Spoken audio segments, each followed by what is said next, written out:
SMS-em. Ponad 8 milionów Polaków trzyma najważniejsze dokumenty w aplikacji. M-dowód? Mamy to. M-prawo jazdy? Mamy to. Wolisz pociąg? Nie ma sprawy. W Polsce bilety na pociąg kupujemy zgadnij jak online. Coraz więcej Polaków zakupy woli robić online. A gdy paczki są już w drodze, również śledzimy je online. Jak za nie płacimy? 9 na 10 Polaków robi to za pomocą smartfona.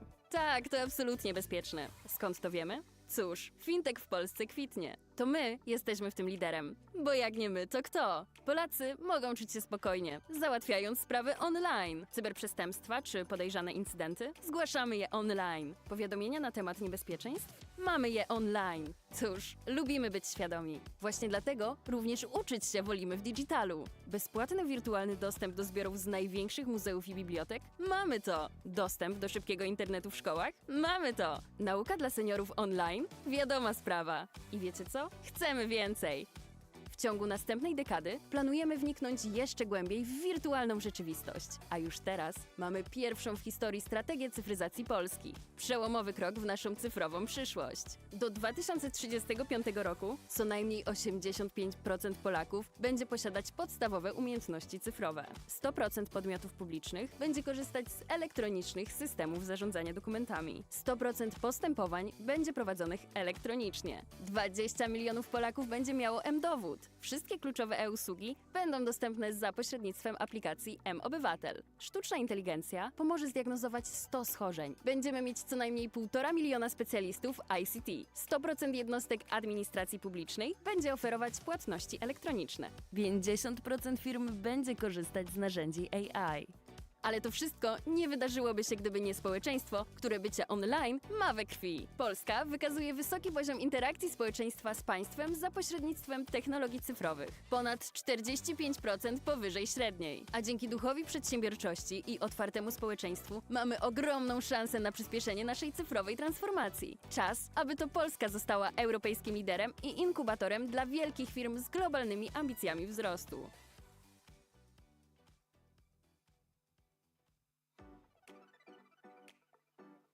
Poland is an emerging tech hub of Why Europe. Poland is leading The Central tiger Europe's of digital Europe. transformation. Europe's new growth engine. Want to know why? Let's take a closer look.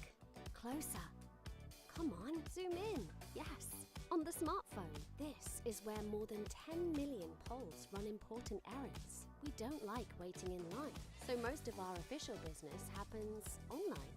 Insurance applications and social benefits? We've got it online. Filing taxes?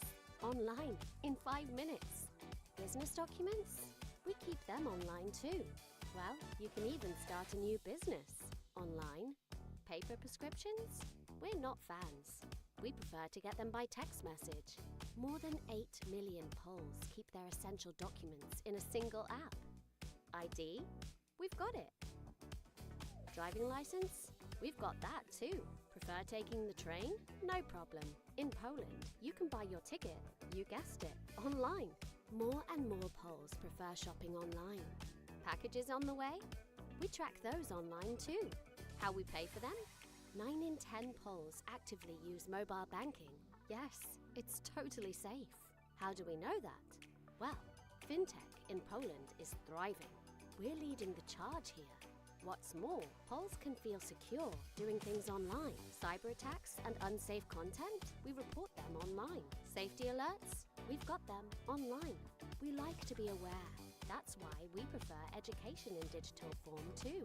Free access to digital collections from the largest museums and libraries. We've got it. High-speed internet in schools? We've got it too.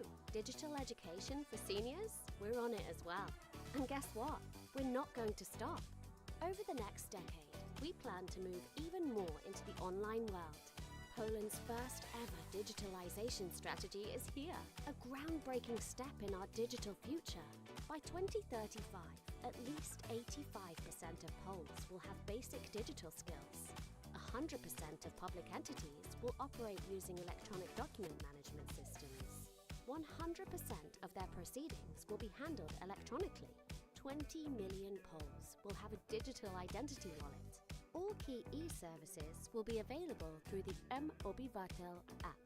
AI will help diagnose 100 medical conditions.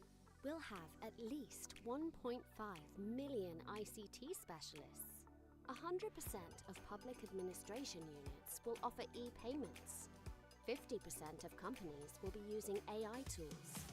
But all this wouldn't have happened if it weren't for a society of whom being online is simply in its blood.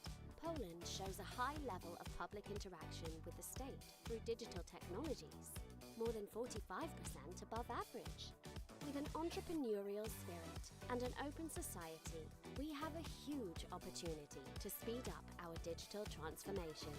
Let's become a European leader and an incubator for great businesses with global growth ambitions.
Świat potrzebuje silnej i zjednoczonej Europy. Stanie się to tylko wtedy, kiedy tą naszą jedność będziemy budowali na wartościach, tak jak to było w przeszłości.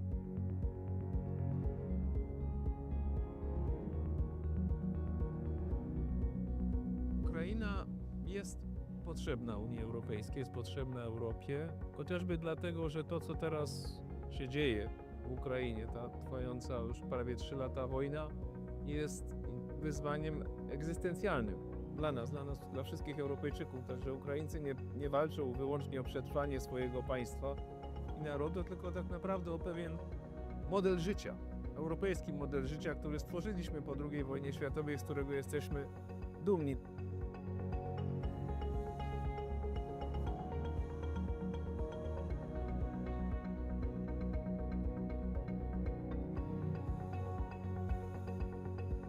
Współcześnie człowiek doszedł do takiego poziomu rozwoju, że to, co narodowe, wymaga tego, co ponadnarodowe, aby rzeczywiście mogło się urzeczywistnić. Taką wspólnotą ponadnarodową, która jest dla nas geograficznie, historycznie i kulturowo właściwa, jest wspólnota europejska.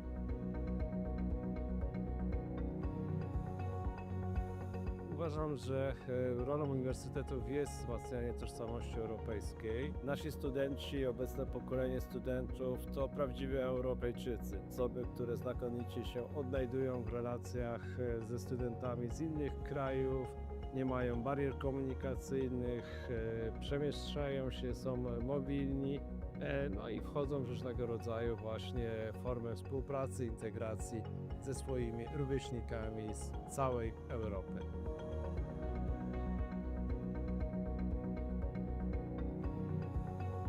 Tutaj przyjeżdża też bardzo dużo osób z całej Europy. Oni tutaj pracują i my się od nich uczymy. My się uczymy od nich ich wrażliwości, ich kultury, ich potencjału i wykorzystujemy ich potencjał społeczny, więc to jest taka obustronna wymiana, zarówno kulturowa, społeczna, jak i ekonomiczna. Ja myślę, że tak będziemy czerpać przez najbliższe lata. Im Kraków bardziej będzie otwarty, tym więcej tej wymiany będziemy tutaj na miejscu mieli.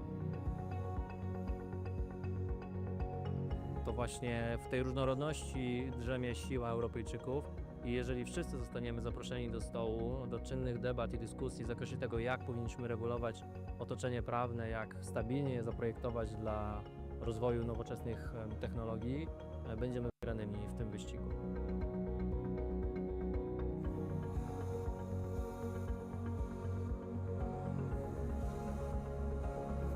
dla Europy jest ważna różnorodność, ale nie możemy mówić o różnorodności, kiedy do końca sami siebie nie poznamy.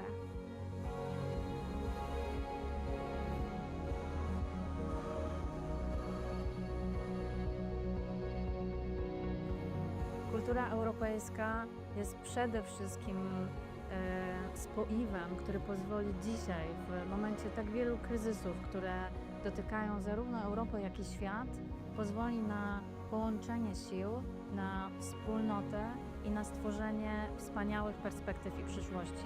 Moim zdaniem bez kultury europejskiej nie ma Europy. Dla mnie dusza Europy to kultura.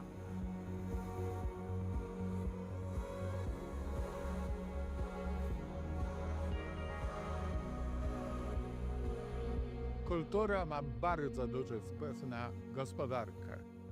Dzięki kulturze rozbudza się w społeczeństwie kreatywność, innowacyjność, natomiast przewagi konkurencyjnej należy szukać w innowacyjności.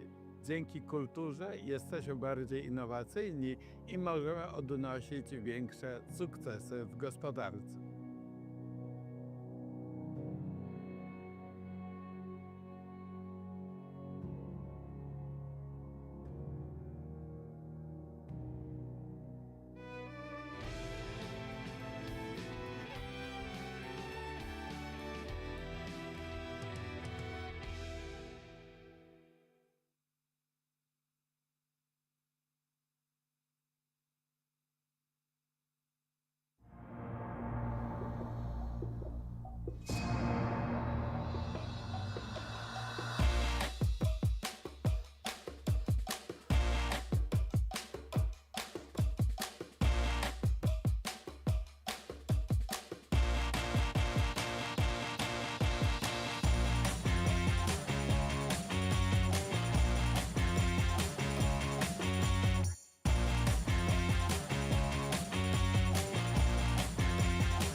Witamy Państwa.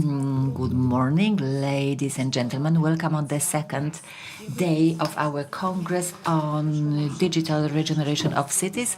My name is Ewa Tyszko, and I have a pleasure to be here with you in the Grain Hall. I'd like to welcome all of you who follow us online. We know that there are many participants online, and the event has been organized by the City of Łódź and the Open Eyes Economy Summit.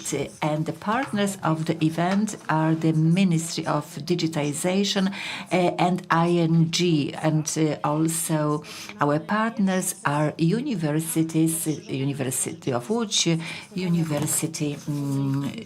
Łódź University of Technology. And today we'll be speaking about augmented urban reality.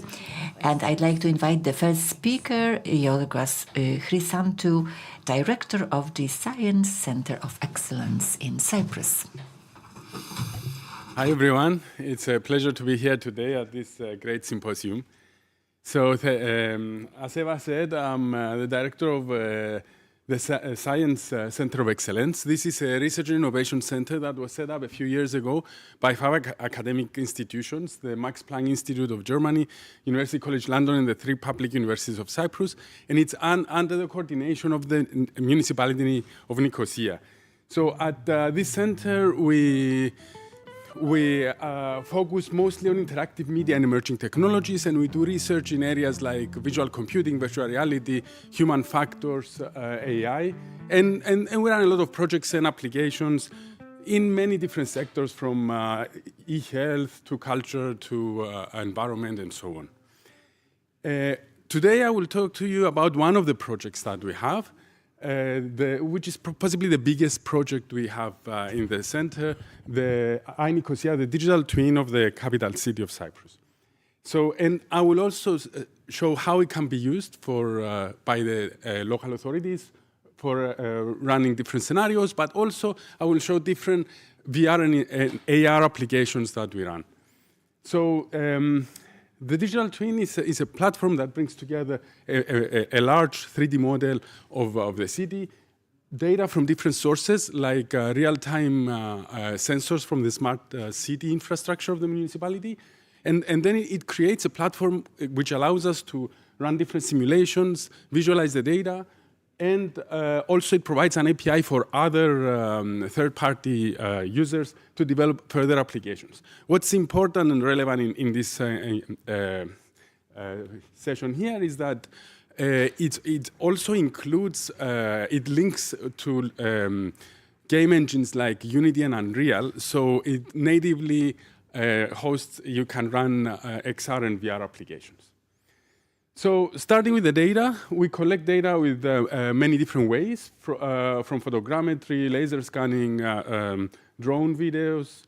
And then on some of this data, we use machine learning to annotate it automatically to identify key objects that are of interest, such as cars, buses, trees, furniture, and pedestrians.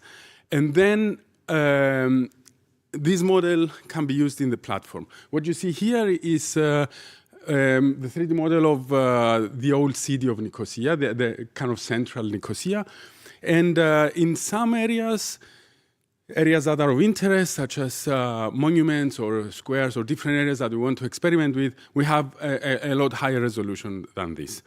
And this platform is not just for visualizing the 3D model, but it provides a means to run before and after simulations if you want to add buildings, remove buildings. It brings in information that can be used by tourists, by visitors, by urban planners. For example, it links to the land registry, it links to all the smart city sensors and so on.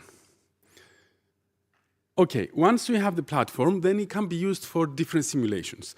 And as I said, we are kind of coordinated by we are linked to the municipality of Nicosia, so we run a lot of stuff for the municipality as well. So looking at here, we see 4 different kind of simulations. On the top left is, because our model is geolocated and it has accurate positioning of the sun over the different times of day and year, you can run shadow studies if you want to add a building or add different trees. You can do weather simulations, flooding simulations. What you see on the bottom left, if you want to do some changes, like a couple of years ago, they changed all the lights in the center of the city. You want to see different types of lighting. We have accurate simulation of the lighting under different conditions as well. And pedestrian and car simulations, emergency simulations as well. Okay, Cyprus is on the far southeastern end of Europe. In fact, it's closer to the Sahara and the Arabian desert than to any other part of Europe. So heat is a very important issue. So, for example, in Nicosia, it easily gets over 40 degrees in July and August. So we also implemented a simulation for calculating the heat island effect so that the urban planners can check different parameters and different options when changing things in the city. Okay, so this session is about virtual and augmented reality. So I will talk about this starting with virtual reality. In virtual reality, you can use it, you immerse the user in a virtual world, which to take him or her in a different space or different time, or experiment with different options. So here are a couple of examples. This is a 3D reconstruction of a holy site, Aios Neophytos, and in this project, we wanted to experiment with some researchers how it was when it was built a few hundred years ago, when there was no electricity. So it was lit by candlelight. So here you need a very realistic 3D model. You need realistic illumination. And then we wanted to allow the researchers to go into the space and experiment with different times of day, move through the different rooms, experiment with different lighting options like candlelight and whatever they were using at the time, so that they can come to conclusions why certain things were built as way and how to restore them or kind of maintain them. Sometimes you might not have the full access or the resources needed to do a full 3D reconstruction. And this was the case with the buffer zone project that I will present here. So, I mean, possibly most of you know that Cyprus is a divided island, and Nicosia itself has been divided for over 60 years. So there is a strip of land running through the center of the city, which is called the buffer zone, which has been inaccessible to anyone other than the United Nations for over 60 years now. In fact, a few years ago, you would get shot if you tried to cross it. Not anymore. You just end up in prison. So the aim of this project was to bring together citizens from both communities, the Turkish Cypriots, the Greek Cypriots, and let them, through virtual reality, experiment, appreciate the value of this space, which I believe is a real gem. It's well preserved. Well, the buildings are there, kind of half derelict with trees growing, but if restored, it can be a wonderful place. And we wanted to enable the citizens from the two communities to co-create, come up with ideas, discuss, and propose what they want this space to be done, even before there is a solution, which might be a long way for the whole of the city. So we've done that. We managed to convince the UN to let us walk through the buffer zone for a couple of hours, and we took 360 videos. So here we have a networked immersive VR system where we can have people from the different communities work together, and they can navigate not in the way you see here through the space and discuss and come up with ideas. So this was very welcomed. It's been on display in a couple of museums in Cyprus, and now we're bringing it to Europe as well. And very good ideas came out of it, and they've been given to the politicians and for their consideration.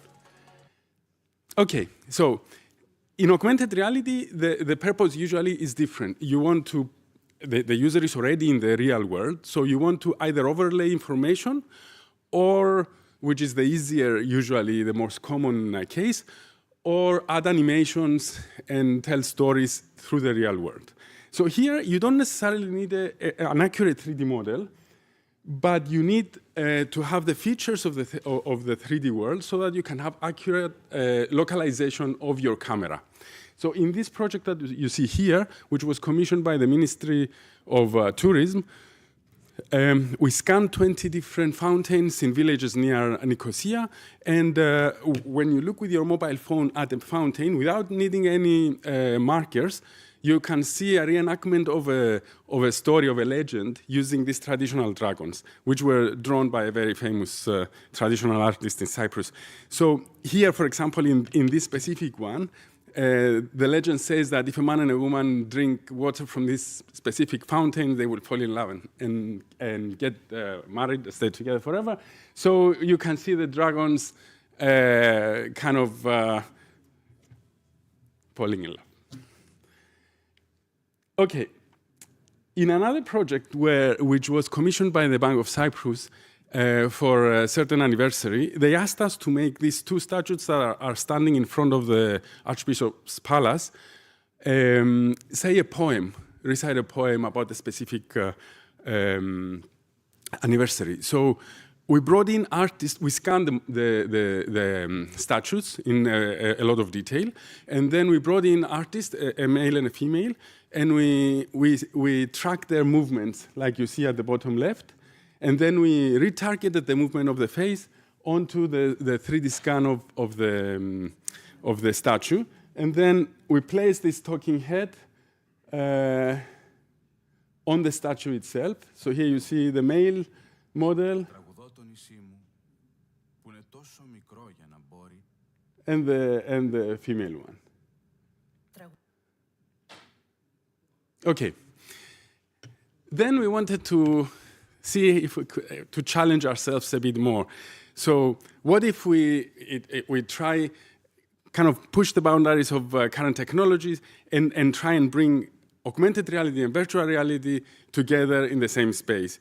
In this, for example, you might have a network system with one or multiple remote users and one local user that might need to do a task. And this could be useful for urban planning, for construction, for emergency scenarios, for games, for many different things. In our case, what we asked them to do was to remodel a square by planting trees and street furniture. So the way the setup was done is that we had user A remotely in London at our UCL partners, wearing a headset, a VR headset, and visualizing the 3D model that we have captured of the city. And then we had the local user B, that is wearing an augmented reality headset. So he is walking in the streets of Nicosia, looking at the real world through the transparent visor, but which can overlay also the extra information. So user B, who is in the location, has to be really well tracked. So we started by tracking some marker and then using the features of the buildings to find the exact location as the user moves through the space. And then we use that location to send it to London. So user A was virtually working with user B in Nicosia. And then they were asked to work together so they could see each other, they could talk to each other, and they could decide together where to place things. Now, this, of course, it worked up to a point, but of course we can see there are a lot of challenges. It's very hard to have really precise localization as you move around, so things might be jumping a little bit, and you need a very fast network, so to have real-time interaction. If you really want the people to feel they're together, you need to see each other and see the movement and the expression, and which we could do in a very simplistic way. And of course, you also need the model to be consistent. For example, when we did the 3D reconstruction, there was a car parked somewhere in the square, but then the car moved. So when we ran the experiment, the person in London could see the car, but the person physically in the space couldn't see the car. So you need consistency in your model as well. Okay, so just to conclude, having this digital twin in all its 3D detail can be a very useful tool for urban planners, even for the citizen, and for us researchers to run our experiments. But it is important when you're building a digital twin like that to know in advance what's the intended use of it. If you're using it for simulation, then you don't really need a lot of detail. In fact, having a lot of detail would just slow your simulations, create trouble without giving you much. If you're using it for VR, you need really high resolution with good textures, good illumination, which becomes very heavy, and you cannot have very large spaces in that at that level. If you're using it for augmented reality, you don't necessarily need a detailed model. You need good features of your space and a good algorithm for doing the camera localization. And if you're using a multi-user mixed reality networked thing, then you need all of the above, and you need a consistent model. So that's really a tricky one. Okay, and finally, I would say that we've done our model using traditional techniques like photogrammetry, scanning, and so on, but they are good for the old city where you have stone and mud brick and stuff like that, and wood. But if you go into a modern city where you have reflective surfaces, glass, how do you say, metal and stuff like that, then they don't work very well. So now we're experimenting with new technologies, something called Gaussian splatting, which is very fast to capture.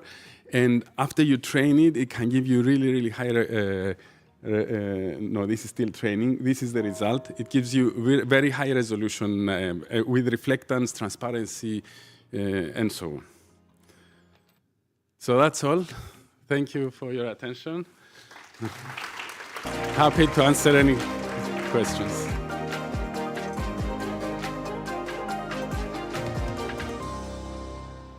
Thank you very much. Not questions, I'm sorry.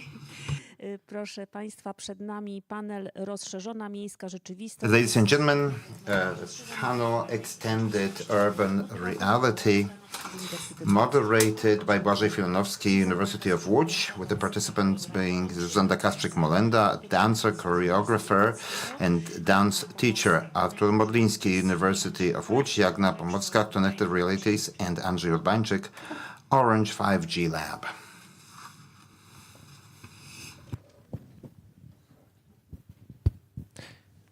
Witam wszystkich licznie zgromadzonych. Good afternoon, everybody here in the room and our guests. Few words of introduction. Next to me is Zuzanna Kastrzyk-Molenda. She is a dancer, instructor, choreographer. Muzyczną w Łodzi. She also works with the Academy of Music in Łódź, and Andrzej Molenda.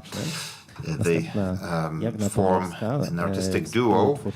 Jagna Pomorska, a co-founder of Connected Realities, expert on extended reality. Hello. Andrzej Urbańczyk, Orange Andrzej Urbańczyk, Orange Poland, Metaverse Competence Center in the B2B area, also expert on extended reality. No i Artur Modliński, którego już chyba nie trzeba przedstawiać. Artur Modliński needs no introduction. Profesor Uniwersytetu Łódzkiego, kierownik Centrum Badań nad Sztuczną Professor at the University of Łódź, zarządzania, także konsultant biznesowy, szkoleniowiec, cybernetics at the Institute of Management. Przyjęcie zaproszenia. Many thanks for accepting our invitation. Nasz panel powstał w wyniku I'd like to tell you that our panel was developed as a result of our previous meetings and wobec wyzwań cywilizacyjnych. Entitled Performative Studies in Face of Civilizational Challenges. Tego projektu i pracowały nad właśnie rozszerzoną rzeczywistością. Our colleagues were residents in that project and they worked with Orange partner między innymi tam pojawiało they się worked with kwestie związane z prezentacją rozwiązań Smart Cities. So, they worked on Smart Cities solutions in that context, and so this issue, this urban issue has become quite natural for us and we'd like to talk about it. So let me begin with the fact that we had a great introduction in the form of a lecture, and we would like to give you some more examples of the use of extended reality in cities. Also, we'll talk about Cyprus. We'll talk about technologies, but I'd like to start with Arthur. Please tell us about terminology. We have extended reality, we have virtual reality, we have mixed reality. We have these headsets that are displayed here as a basic tool, but we can also experience extended reality via smartphones. So what is the essence of what we were talking about here? Well, I believe that the previous speaker explained very clearly what the differences are between virtual reality, extended reality, mixed reality. That is a recent trend. In terms of virtual reality, I think that most of you have been able to immerse yourselves in it. It's about developing a new world by means of new technologies. This is what is a hot topic right now, and we will return to that. But extended reality permits us to superimpose some elements or artifacts onto our reality. So, for example, right now For example, you would be able to see an additional guest or an advertisement, while in virtual reality you would just be transported to a different reality. Now you can immerse different senses in this reality. Right now you can see headsets, you would be able to move to different worlds in terms of visual transportation, seeing another, but we also have haptic devices. We would be able to feel in a different place. We have other trends. We can work with taste or scent. We are also talking about the sound. I've been able to see Orange's metaverse, and we can hear things there. It's not only see, so it's a kind of superposition on our world or a virtual world in which we can perform a variety of actions. We can conduct courses, we can do shopping, we can also visit a virtual doctor, or as Professor said, move around a city. Zuzanna Tomasz-Ciesielski and I, we asked Agata and Anna to do a lot of work in a headset. As a specialist on the human body, on movement, what's the experience of this work compared to this fixed position in front of a computer, a laptop? So we're going to talk about it, the possibility of dissemination of this device in cities.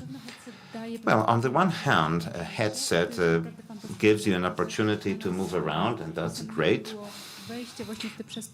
It was fantastic to enter 360-degree realities. We could look up, we could look down under our feet. It was a great experience. It encouraged movement, and because of our profession, our practice, well, we wanted to experiment with it as much as possible. We went there to test the device, and for sure we explored the possibilities more than the average viewer. Now, there are some limitations, because if you can't see what's going around you, if you see virtual reality, you don't see your surrounding, your actual surroundings. So there were some dangerous moments as well. We had to be very attentive, make sure that the user is safe, to prevent the user from hitting a chair, a wall.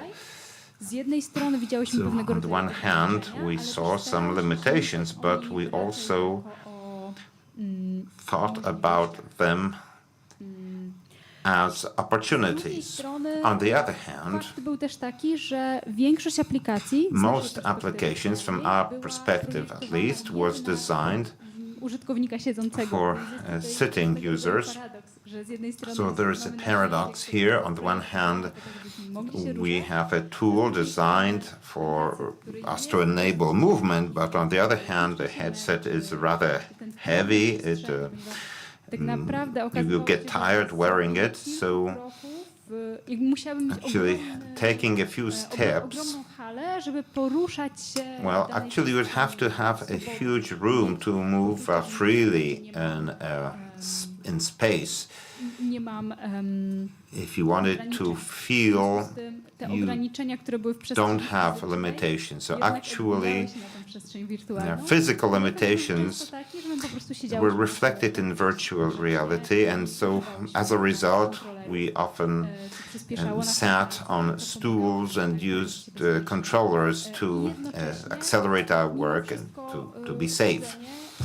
After all, walking is more energy consuming than sitting. So in a sense, też taki moment po prostu praktyczny. There is a practical side. It's much easier. No właśnie, Thank you. Doświadczenia tutaj z realizacji naszych działań metodą experiences from no ale o niej nie będziemy dużo mówić. Executing our tasks using a Parabon method. We're not going to delve into detail here, but the result of our discussions is that we need to consider how the heads could be deployed in urban spaces of 4 areas. We can talk about one of them is urban management. Can we improve urban management with this technology? The other sphere is training and safety training for urban services. Third area is heritage and tourism, regional branding, and the fourth area is participation. Here you can see an example. A conversion that you could actually discuss and consult before it is executed. So digital twins are an important tool in this context. So why are cities creating their digital twins or models that reflect on a one-to-one basis fragments or entire cities? I'd like to congratulate a previous speaker who showed the practical use of digital twins in different technologies. You should know that we have different technologies on the table. What is a digital twin? We've heard this term very often today as we talk to representatives of different sectors at Orange with public institutions. Now, first of all, we need to answer the question what a digital twin is. So, simple answer is it's a virtual replica of physical object, space, or process. This virtual replica is also characterized by a level of detail, and depending on the purpose of the digital twin, we need to decide how to prepare it. It could be photogrammetry. This is a technology that can simply transform or take objects, 3D objects based on 2-dimensional photographs. We can use LiDARs. Another very interesting method, the fastest way, is to use objects made by space designing companies. Very often cities already have a whole resource of such objects thanks to cooperation with such companies. Those resources can be deployed very quickly by implementing them in virtual reality, and the digital twins have multiple dimensions. So on the one hand, it's about the digitization of physical information, visualization. So once we've digitized some content, then we work on visualization. We've seen different examples of visualization depending on the needs, whether it's an entire space or a selected object, and then we can add simulation scenarios, so we can program this digital environment so that we can interact with it and deploy scenarios simulating different events in cities, for example, traffic. Interesting example is Wellington.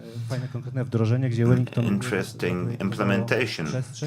They designed a space in order to test the efficiency of the designed traffic routes. Rotterdam, interesting implementation where a digital twin makes it possible to predict the effects of floods that may arise, so we can simulate a variety of scenarios in cities, and later on in actual reality we can prevent such events or behave accordingly. So we have digitization, visualization, emulation, also extraction, so a variety of methods, and it's very useful in different use cases. So I researched Poland, and I think that digital twins in Poland are at the very beginning of the road. If somebody wanted to order such a service, for example, prepare a digital twin of the Piotrkowska Street and the neighborhood, what the process would be like, what would the cost be, and how can we update it. Once we have a digital twin, it needs to be updatable because a city is a living organism. Good afternoon, ladies and gentlemen. I laughed when I heard Andrzej saying that it's so easy. Now, I represent a company that does this. We employ graphic designers, programmers. We deal with it with digital twins, not necessarily for cities. Now, I knew that there will be questions for me as a business. Okay, I'll give you some quotes, but please don't attach to them, because a lot depends. So if we were to, say, make a digital twin for the city center of Łódź, well, it is doable. These days, it's much easier thanks to all the technologies that Andrzej mentioned. Imagine that more than 10 years ago, he worked on a city in Canada, working in or a company, and they worked for many years. They had to create everything from scratch. Didn't have a well-developed technology, and today, of course, we have this photogrammetry, but it's not so easy. Well, we can use drones, we can use lasers, but there's still the human factor. There's still a lot of work, but it's much better than let's say, a dozen years ago. And I've been working in this field for more than a dozen years. So the city center, let's say, with a limited detail, well, it's hard to say what data would have to absorb and what we would like to show. It's importance is cooperation with scientific institutions, the city, the self-government, and architectural companies, and so on and so forth. We have a lot of resources. So the question is, who can make what available in order not to duplicate tasks. We could do it in half a year. For 400,000 zlotys, let's say, if we had a year, it would be much more detailed, and we would have to spend 1 million.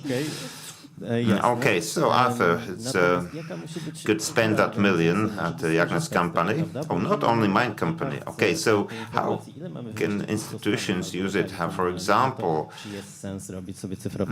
if we want to decide, identify how many vacant buildings, let's say, we have in a city, is it really worth it to build a digital twin?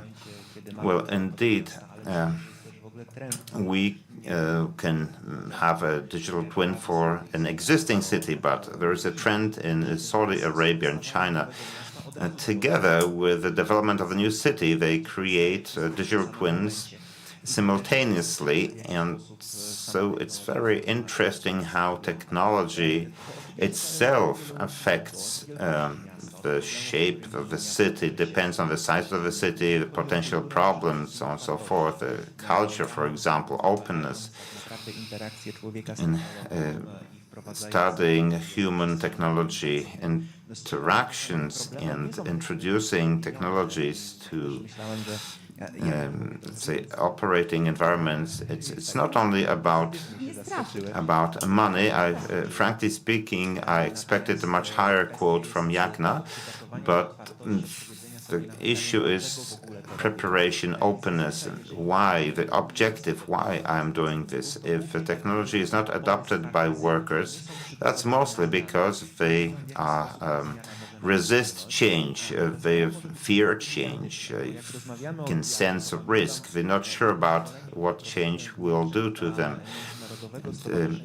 I ran training in Germany for a police organization, and I heard about how they use a digital twin for training law enforcement teams, firefighting teams, and medical teams for unexpected events in the city. So simulation would be very expensive. So, for example, if we had specific urban problems, accident, explosion of a truck, or terrorist attack, or an attempted attack, then it's great to train in such an environment. It will be much cheaper and can be reusable than simulating physical reality.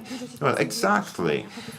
We talk a lot about training, about safety. We mentioned government, local authorities, and so on and so forth. But it's not only about Europe, but in Abu Dhabi, they have a VR competence center where, let's say, the uniformed services are trained for risky situations, for hazards.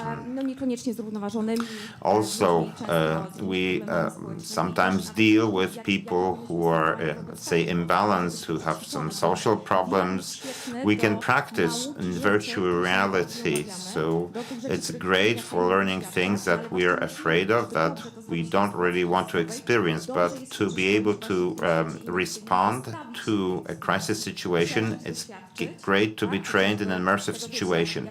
Experience it, for example, about evacuation. If you ask me about shelters, do we know where we have shelters in which? Well, we can do that in virtual reality. We can, for example, analyze evacuation plans for a district. Yes, crisis situations, absolutely, but workers can also practice a variety of behaviors without the risk of getting their fingers cut off.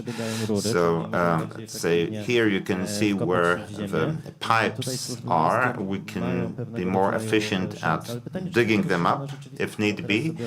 So the question is how exact, how precise virtual reality is. Would we be able to map this underground city, let's say? Is it technology full-fledged or still being developed? Well, you asked me about detail, and in our approach to designing virtual reality is always in consultation with the customer. We need to ask them what the purpose is, what's good enough for them to respond to a need. No, okay. We could, for example, design something at maximum resolution, something that is not really necessary at all. So we talk about, for example, muscle memory by repeating certain actions with uniformed services, inspections of critical urban infrastructure. Detail is not always important. What is important is, say, repeatability of movement, repetition, and virtual reality makes it possible. I'd like to add to this multi-sensoric experience kinesthetics. For example, we can stand up. We are encouraged to do so, to involve our body. For example, I have goggles, this attribute of virtual and mixed reality that we're talking about. Now, virtual reality is an enclosed environment that separates us from physical reality. But on these goggles are cameras that enable us to see the surroundings dodatkowo nakładać na nie to additionally superimpose digital elements on this environment and interact with it 100% safe. We can move around physical space, seeing it, seeing other users. And to respond to your question, Błażej. So detail is of importance, and we need to develop a scenario that addresses my needs in an optimum way in order not to overinvest and get the useful solution. So detail really depends on the project. If I create a model of a city, if it is to serve spatial planning and some architectural detail, it doesn't have to be very detailed, but if I want to prepare a detailed architectural conception, well, I may need a much greater details. Now, we're talking about 3D graphics. We need a lot of time for that. Depends on the project. So national heritage museums, different thing. Now, learning about machines, how to operate machines and devices. There, detail is extremely important. It's an interesting example. And indeed, we require involvement on both sides. So the team of end users, we would like to involve them from the very beginning. And the service provider, well, an example about detail in Paris, as Orange, we prepared Notre Dame Cathedral in great detail.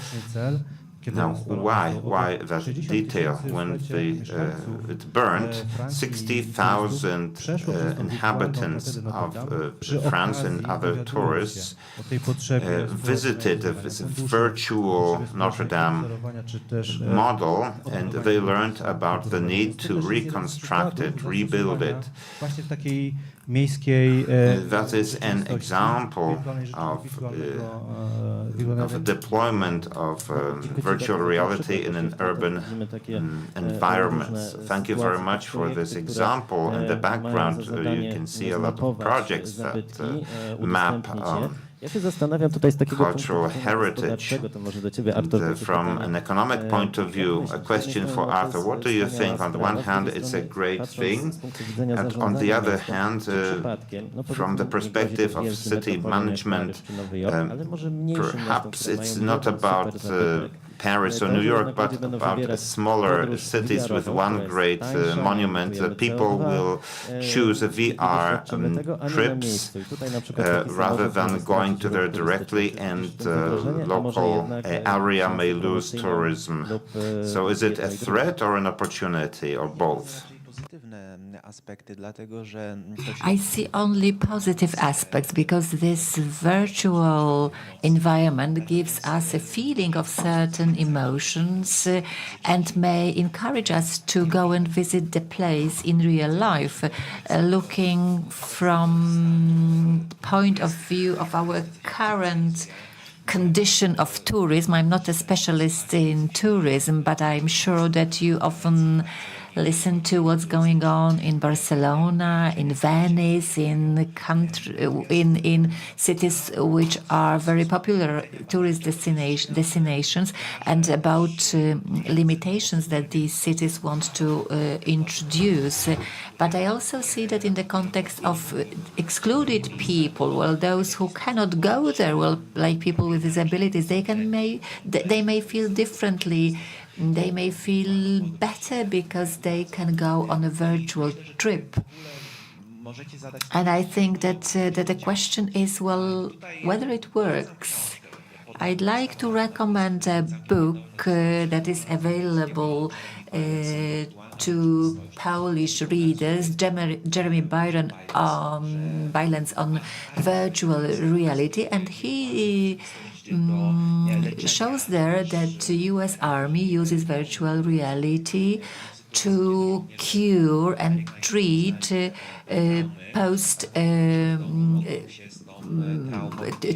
to treat trauma, and they may do it. They may be treated using virtual reality, and the use of virtual reality reduces anxiety and fear in these people. So a more therapeutical approach has shown us that virtual reality can be used for that. People feel better, and sometimes, of course, they also may visit places where they will probably never go. But of course, well, this therapeutical use of virtual reality in post-trauma situations, it's very good to use virtual reality. However, you need to have an assistance of your therapist. You can't do it on your own. You go through the same traumatic experiences, but you are controlled or monitored by the therapist. Well, of course, virtual reality is very good for situations when we are supposed to have, we want to build a building in a city, and we can make simulations and see where the building can be built. And when we finally take a decision, it's a good decision, and of course it's usually costly. So it also saves money. So how important is a scenario to present a new urban solution to people with different digital skills and having different experiences? Well, I'd like to refer to problems relating to user body or his or her safety, not to reduce your enthusiasm, but just to show you that we are not being transferred to a completely different reality, that our body, and that's what I'd like to stress also from the point of view of my profession, our body is there in a particular context. So we drew particular attention to the moment when we had to get the user through the experience that is completely new to them. To us, it was much easier because we used to work with computer games. We had some experience of working in virtual context. So we were sort of prepared to work with VRs. But to those who didn't have this prior experience, it might be something completely new, completely alien. So the preparation of the user, of taking the user through this experience is very important, but also you need to prepare the space adequately. This physical space where users are introduced into virtual reality. So we realized that what happens in between this augmented reality provides an excellent bridge. Yeah, it's great, Zuza, that you have drawn our attention to that. I can remember your enthusiasm when working on this project, and there are two aspects or two dimensions that should be looked at. So on the one hand, democratization, that is a universal, giving universal access to these solutions. And of course, the more intuitive, the more accessible the solution is, the more democratic it is, because it offers more universal access. But from the point of view of an implementation of a project, we come up with a project, and then we have a decision from the key people, a decision on spending physical, real money. And these are the projects that that we are working on such innovations. We are using this money, so we need to take care of this first experience of people who are supposed later to vote for and against a particular investment project. So my hint would be that it's important to take care of the user experience by testing even a component of this experience where our user, that is the decision maker, can realize what it is about, what mixed reality is, what this immersion is about. Zuza, as she has just told us, she had this prior experience, but it's worth to give people this possibility to try and test what this functionality is about. Thank you very much, because it shows, in fact, that, well, there is technology, but what is also important is cooperation, and it's not by chance that we are here in this room, people representing universities, the world of art, and local authorities. So if you are interested in it, please look at Science Hub Unique Edition on the website of the University of Łódź. In teams, you can work on changing the transformation of city or making some process or improving some processes. So just go to Science Hub website. And because we've been talking a lot about cooperation and community approach, so I'd like to give you the floor. Perhaps you have questions. If you don't, of course, we are ready to continue. My question is, do you know anything about the implementation of digital twins in Polish cities? Not in the practice of commercial practice, but I'm asking about cities. Well, I know there is a micro project in Gdańsk. I know that Warsaw has started working on that, but honestly speaking, I don't know a very concrete example except Gdańsk, where I know that it's going on. This is also close to our exchange. Well, we are just starting, but for example, Zurich, Singapore, they are doing it great.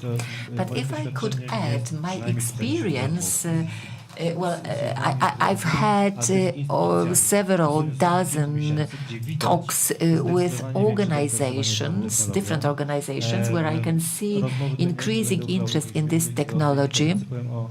And it's not a secret if I tell you that cities, parks of technology are interested in it. They want to support promoting activities and sales projects of these spaces, but also local authorities, urban authorities are asking us for such exchanges. Perhaps this year and the years to come will be the years when these budgets allocated to that will be increasing. Well, my name is Dorota Komorowska-Załuska, and I represent Gdańsk University of Technology. Yes, my colleague is working on such a small project, but also I hope it will grow. We keep our fingers crossed. But we also have BEAM projects for both harbors, for the docks or for the sea coast in Sopot, in the city of Sopot. Sopot is very much interested in twin projects, but doing it at a scale of a city is quite difficult. I would like to ask you about participation, because this is my hobby. We are also working with VR, but have you managed to implement something that relates to participatory actions? We were trying to do something about experiencing a city, or for example, looking at the city through the eyes of a child. And I also work on revitalization through culture projects in Gdansk. So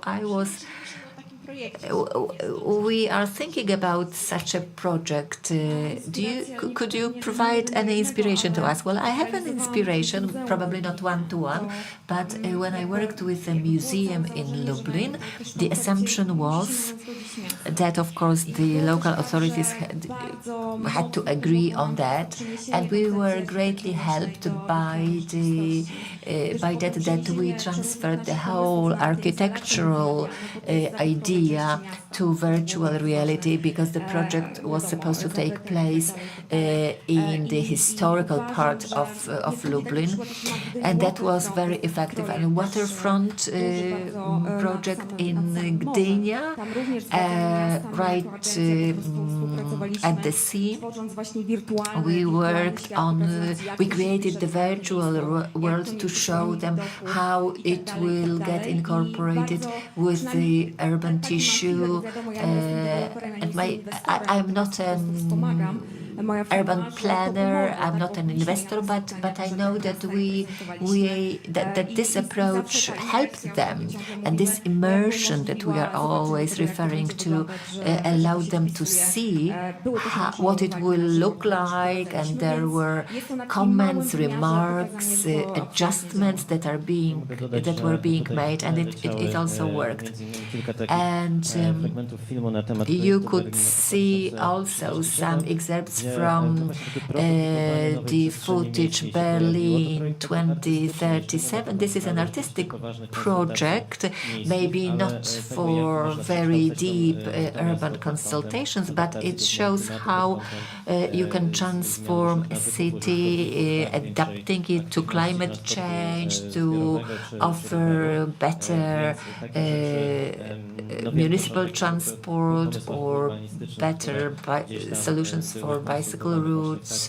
So I know, I'm aware of some projects that were consulted in such a form.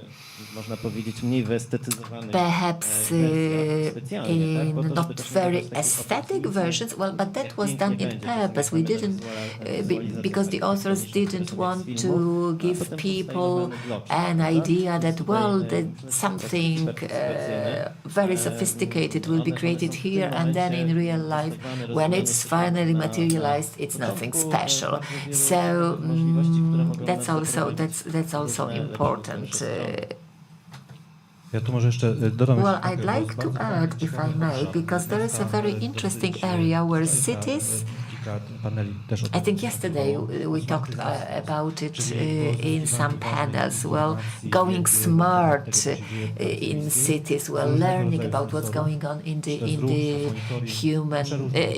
urban tissue, taking data from different sources, different sources. We have possibilities to implement knowledge and data from various sources. So where we have all these smart IoT solutions, and more cities are using them more intensely. And the next step will be an interface that will allow us to visualize these data, so that we could go from the world of big data to big knowledge and big value. So go from data to knowledge and using it, and visualization, immersion lets us use these data in a more intuitive way. And there will be more and more of these data. And it's great that cities are doing that, because as a person living in a city, I'm happy that my city wants to get information whether the crossroads that is next to my house is safe, or maybe some other solutions can be adopted. And that's very good, because it's something that produces new, interesting value. Well, I started 11 years ago with doing that in real estate, on the real estate market. We were presenting new new housing estates in virtual reality, showing people how these housing estates will fit in the urban tissue. But we did it many years ago, but it's still happening.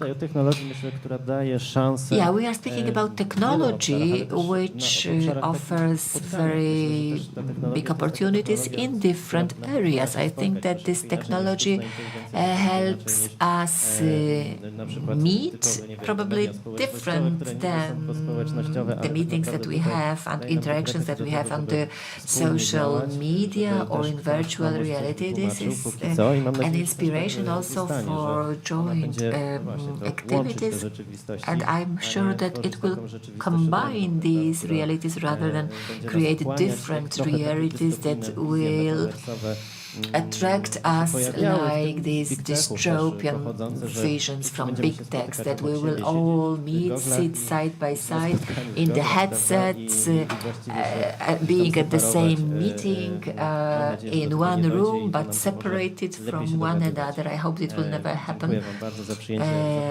Thank you very much for accepting our invitation. Thank you very much the organizers, and thank you very much all the speakers, and we give the floor to the next panel. Thank you.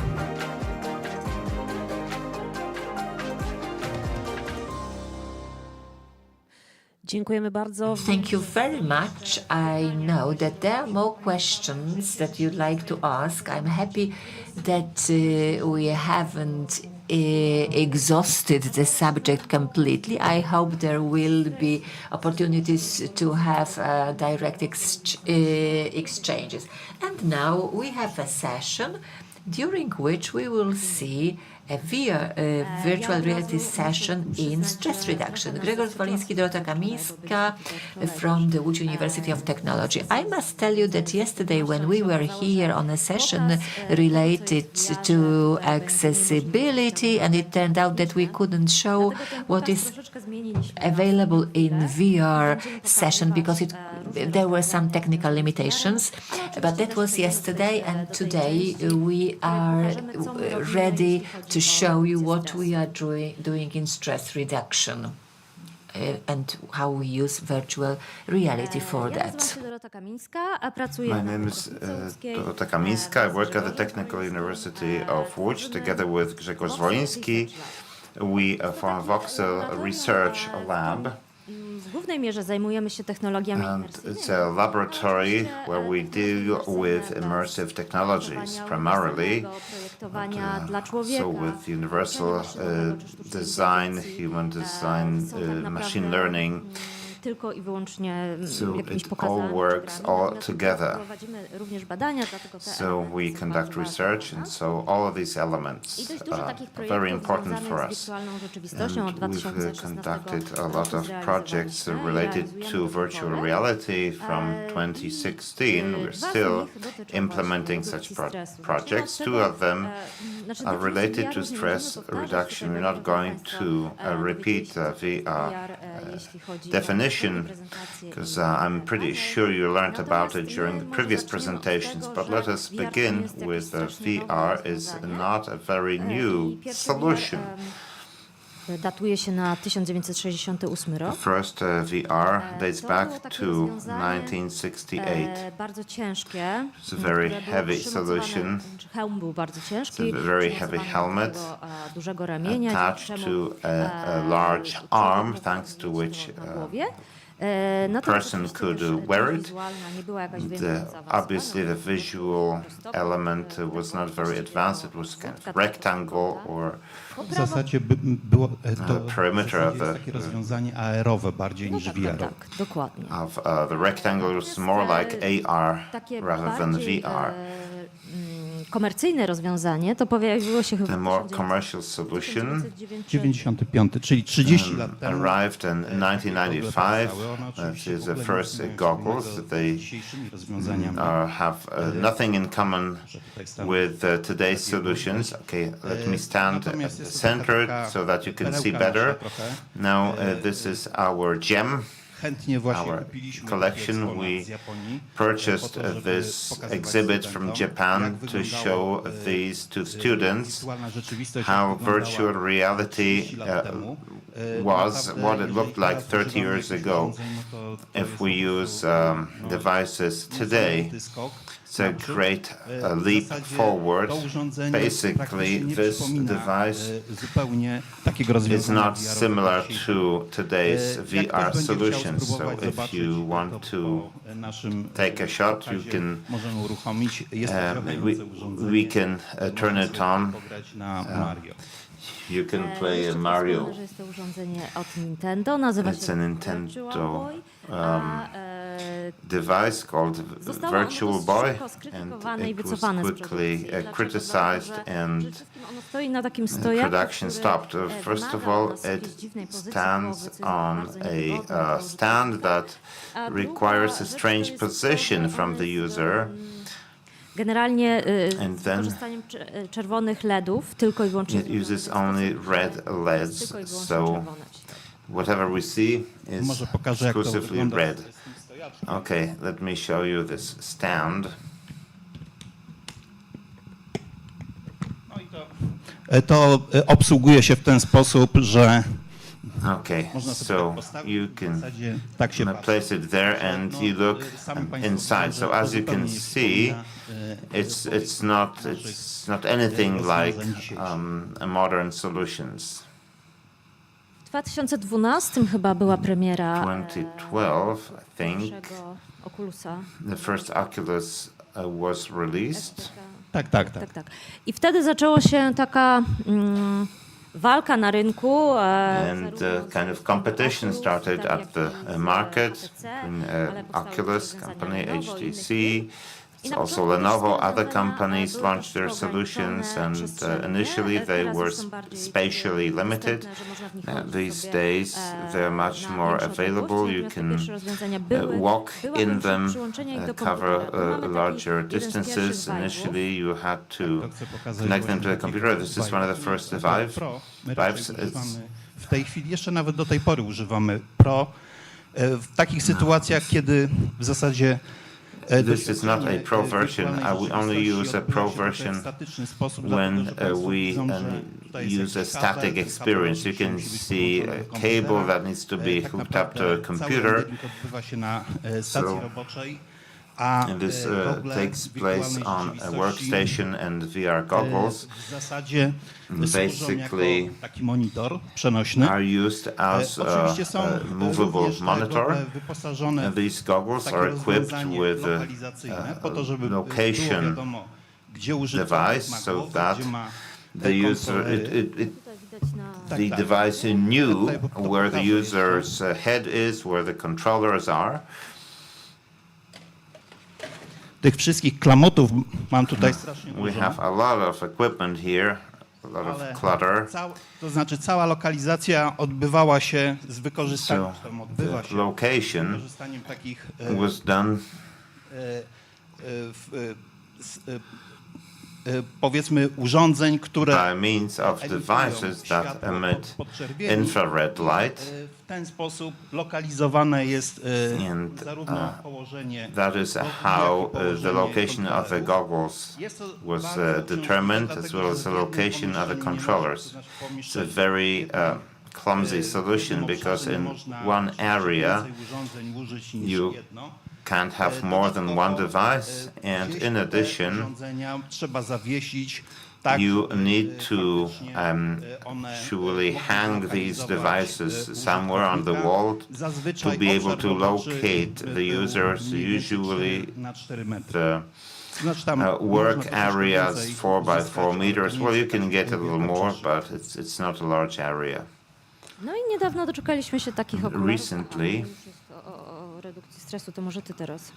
Niedawno doczekaliśmy się takich okularów, które są przenośne i możemy je wykorzystywać bez komputera. Mobile goggles that we can use without a computer. The latest solutions from Meta, Viva. Ja może pokażę, jakie są tutaj I'd like to show you z takich ciekawych rzeczy. some interesting solutions here. to jest to, co teraz pokażę, to są What I'm going to show you, probably the most compact solution in the market, advertised as goggles that enable you to relax. Of course, there aren't too many interactions here, because these goggles, HTC Flow, they work only with a smartphone. There's no controller in them, so you need to use an Android phone and start applications that way, but they're extremely lightweight. They are slightly similar to welders' goggles or shades. Now, what's interesting is that HTC powiedzmy przy takim rozwiązaniu miniaturowym developing this miniature solution, they introduced sight correction, so you do not need to use any medical glasses. Innych firm, to znaczy tutaj other companies rozwiązania Meta są one nieco większe i w zasadzie można those solutions are larger and you can use them together with your own corrective glasses. To znaczy, ja w tej chwili nie pamiętam jaka to jest rozdzielczość, ale to jest porównywalne powiedzmy z Oculusem 2. Can't remember the resolution. This is comparable to Oculus 2. Ale to sterowanie tym kontrolerem w telefonie nie jest jakieś wyjątkowo przyjemne. However, this controlling the device via telephone is not very friendly. Now, HTC so prepared an extended version. To jest taka trochę rozbudowana wersja. This is an extended version, let's say.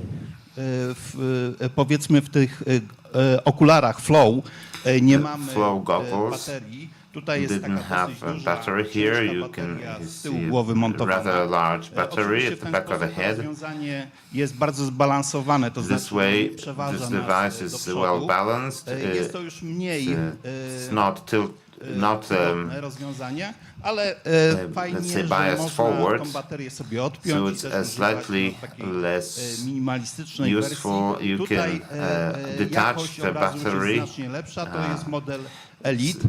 So this is the Elite model. Resolution is much better. Znacznie lepsze, oczywiście też droższe. Of course, they're much better and much more expensive. Chciałem też pokazać, jak wyglądają, to znaczy to jest takie najmłodsze dziecko, chyba tak mi się wydawało. I'd like to show you the youngest child. No 3S, tak. 3S. Jest powiedzmy taką troszeczkę zubożoną let's say a poorer version compared to no i generalnie rzecz version biorąc, 3. w tej chwili te rozwiązania służą do tego, żeby these solutions are used for mixing virtual reality with extended reality. So what we get is a mixed reality. Podawać użytkownikom. Jest to bardzo fajne, dlatego że znacznie bezpieczniejsze. Very nice because it's much safer. W takich goglach nie można kierować samochodem. Of course, you can't use these goggles when driving. Takie wszystkie czynności związane, powiedzmy, na przykład z jakimiś doświadczeniami wewnątrz budynku. Say anything that you want to do inside the building, say all kinds of experiences, you can deal with them. Ciekawostka to znaczy, what is interesting here, te gogle HTC, jak i gogle Mety, these HTC goggles and Meta goggles, z wykorzystaniem normalnego, powiedzmy, obrazu, który nas otacza. Mapping of the actual reality. Lokalizacji. You don't need to locate the device using any external light sources, as in the previous case. Jest to dobre i złe, to znaczy tych gogli nie można używać good and bad, so you can't use them outdoors, only indoors. przypadek, kiedy Also, I remember a situation as we worked with the company, they wanted to make a show inside a small tent, 3 by 3 meters. The goggles do not work there. So indeed, you need to have varied environment. Okay, if we Powiedz say coś na temat kontrolerów. introduce some elements, then they would work. Okay, let's talk about some controllers. Do trójki, no są już So controllers for version 3, very handy, small. Mamy takie trochę doświadczenia również z użytkowaniem takich have some experience with to widzimy, że jednak used by elderly people. Recently we talked about it that we would need to redesign them. Some people can't manage them, but only people, let's say, older than 8 years old, 60, 70-year-olds still manage. So these controllers przednie kamery can be seen by the front and side cameras. So these devices are well equipped with the cameras to monitor the surroundings, and powiedzmy nasza operacja thanks to this, our manual operations, whatever we do with the controllers, w tym rozwiązaniu the controllers must remain within the field of view. Now, if HTC controllers are used somewhere in the back, the system will see it. In this controller, in this system, the controller wouldn't be seen. No tak, to jest lżejsze. Yes, it's much lighter and handling it is much easier. This is an older model, however, of Meta Pro goggles. Mają nieco gorszą grafikę niż and the graphics is not as impressive, as good as in version 3. But mają tutaj system they have a system, który umożliwia nam a face expression system which allows us monitoring face expression of the user, and eye tracking is also built in. That is something that in other models comes as optional. This is already incorporated in the model. Eye tracking, czyli śledzenie wzroku. Eye tracking. No, przepraszam, że tego nie dodałem. Tutaj te kontrolery są o tyle fajne, że jakby się Państwo przyjrzeli, tutaj są 3 kamery wbudowane. To znaczy one też monitorują nasze otoczenie, dzięki temu też możemy faktycznie what is around us, and we can also we are aware of what's going on behind us. I'm speaking a lot about these controllers. Kontrolery umożliwiają interakcję, natomiast because they enable interaction. W zasadzie większość and today, practically most of the goggles śledzenie dłoni, enable tracking your hands and using gesture. This is a very nice solution. It takes some time to get used to it and what types of gestures we are using, but it helps using that a lot, and everything comes in a more natural way. And to pokażę takie rozwiązanie, które od dawna funkcjonuje. To znaczy, no Państwo chyba wiedzą, że rozwiązania AR-owe polegają na tym, że mamy takie półprzezroczyste szkła. Usually look like that. They look like normal w środku jest wyświetlacz wbudowany. Glasses, and there is display. So what we see through these glasses interaktywne i przestrzenne, które są wygenerowane przez komputer.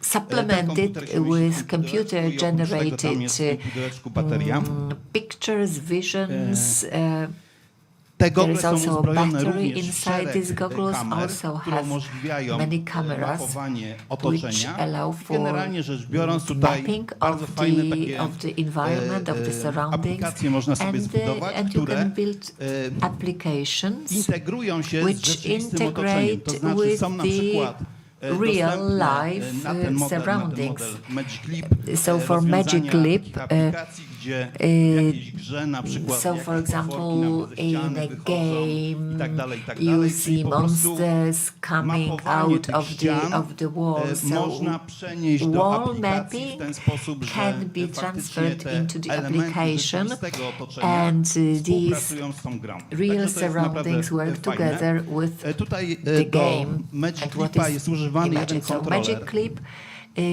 Tak Jak nie gdzieś go rozgaduj, bo tutaj zostało comes 10 with one controller. No to Państwo widzą, że mamy możliwość So you funkcjonowania z can tym see kontrolerem that we i can use this stosowaniem go jako wskaźnik. controller Teraz jeszcze- A, tutaj już. remote handling Jeszcze tutaj device. koleżanka mi podała And HoloLensa this is Microsoftu. HoloLens To tak by wygląda. Microsoft. This is Oczywiście, what it looks like.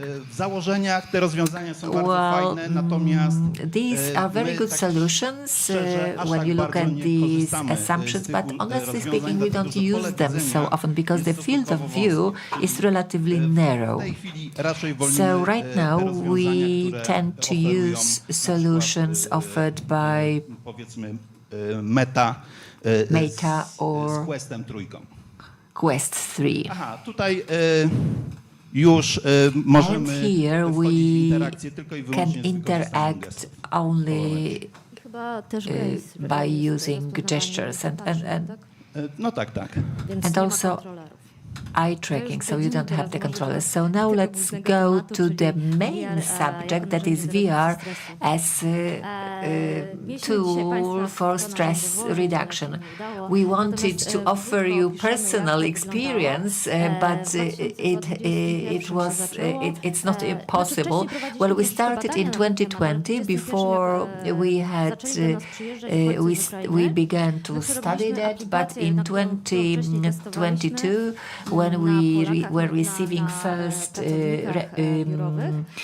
refugees from Ukraine, and so we translated our application and we tested it on Ukrainians fleeing Ukraine, so people which were heavily affected by trauma. We were very much supported by our local authorities. There was a very big media coverage of this campaign and we got a lot of support, so we were awaiting people to come to us so that they could go through such a therapy. Well, in general, it's not that we invented this therapy. We worked together with psychologists from the University of Łódź, from the team headed by Dorota Mereczkot, focusing on traumas. And we were waiting and waiting, and nobody would come. On the panel, the panel that has just finished, well, somebody mentioned that American soldiers, they are de-traumatized using different solutions, and we transferred EMDR solution to the virtual reality world. There is bilateral stimulation, respiratory techniques. So we were waiting for these refugees to come. And finally, honestly speaking, we employed a Ukrainian woman. And when she spreaded the news, finally, people started coming. So we are in an apartment with a very beautiful overlooking the mountains, and there is a guide in Ukrainian, of course, and the user is performing different tasks. And one of these tasks is bilateral stimulation or following a particular object visually. So we finally tested 55 participants who participated in 5 sessions. Most, 52 women, 3 men. Not all accomplished the whole cycle. Some gave up for no reason. Some stopped participating in these sessions because they were relocated to some other places. Some came back to Ukraine. But these goggles have an additional system of which collects EEG signal from the front of our brain. So, of course, it's not easy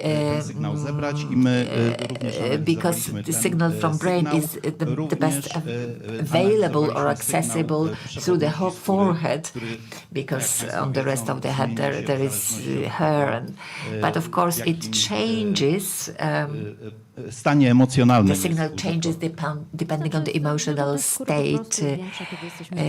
Our skin becomes more humid or wet when we are stressed. So we didn't want to add on additional sensors. So this EEG was minimized. They couldn't almost feel it. And this is this EMDR component, also used for American soldiers, that is following a dot from left to right and stimulating two parts of our brain. This is heat map from eye tracking.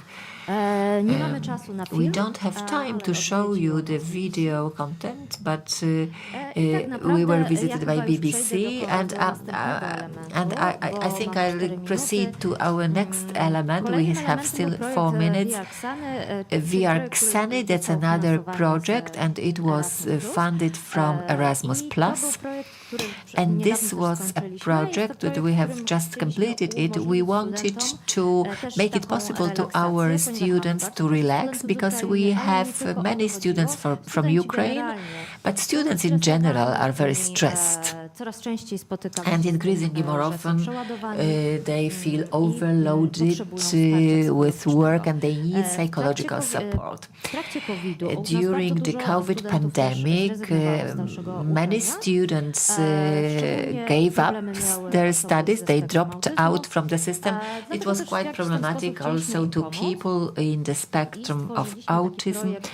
We wanted to help them in a way, so we developed a project intended to improve their well-being, to support their mental health. And of course, the capacity of our psychologists, are limited. And on the other hand, they tell us that there are so many people suffering from that. We have a psychologist in our building, and we see queues in front of his or her room. So this was an international project. We worked together with Tartu University in Estonia, in Vigo in Spain, and University of Łódź. So we were transferring the users to a virtual park, and we have 4 scenarios. The first scenario is dedicated to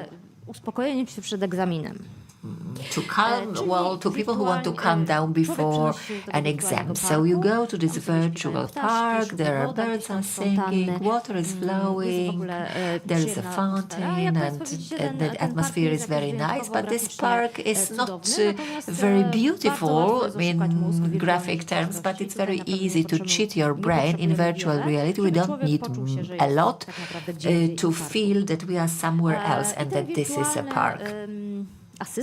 And this virtual assistant leads a student stressed before the exam to reprogram her or his thoughts and to become more relaxed. These are therapeutic sessions transferred to virtual reality. And another scenario is muscle relaxation, so Jacobson relaxation, where a virtual assistant also tells me what I'm supposed to do, which parts of my muscles should be contracted and which relaxed, how to breathe, and breathing is visualized. And we have relaxation, or laughing relaxation. So there is a monster. We are supposed to imitate its smile, because when we cheat our brain and we imitate smiles, often our brains get reprogrammed, and when we are getting more and more smiling or laughing, monsters, they are supposed to infect us with their smiles and laughs. Well, opinions were different. Some people say that this is relaxing, some people say that it is not. And the fourth scenario is a typical dynamic scenario where monsters throw cakes at us, and we are supposed to catch these cakes, and this is a kind of a game at different levels. So where have we selected these four scenarios? That was all discussed previously with students, because their expectations were very diverse. We decided that we need to come up with a solution to offer them flexibility in finding the solution that fits them best. So we've just heard the bell, so that means it's the end of the session. Thank you very much.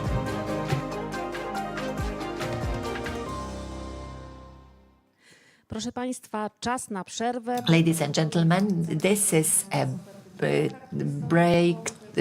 lunch break, time for a lunch break. Well, I invite you to visit the food truck in front of the facilities where you can have something nice to eat, and we'll meet back here at 2:30.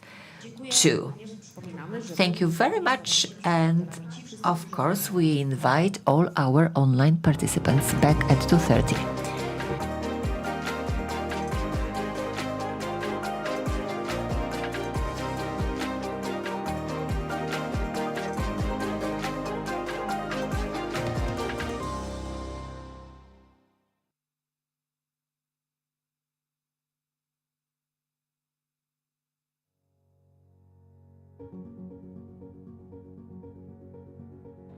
Świat potrzebuje silnej i zjednoczonej Europy. Stanie się to tylko wtedy, kiedy tą naszą jedność będziemy budowali na wartościach, tak jak to było w przeszłości.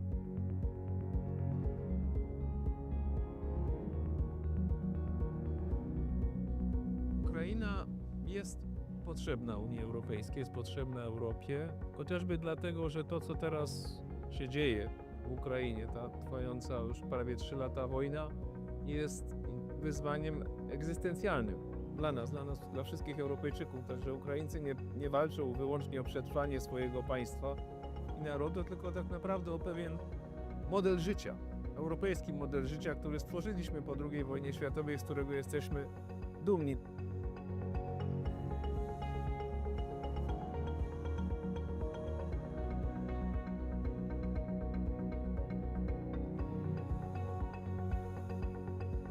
Współcześnie człowiek doszedł do takiego poziomu rozwoju, że to, co narodowe, wymaga tego, co ponadnarodowe, aby rzeczywiście mogło się urzeczywistnić. Taką wspólnotą ponadnarodową, która jest dla nas geograficznie, historycznie i kulturowo właściwa, jest wspólnota europejska.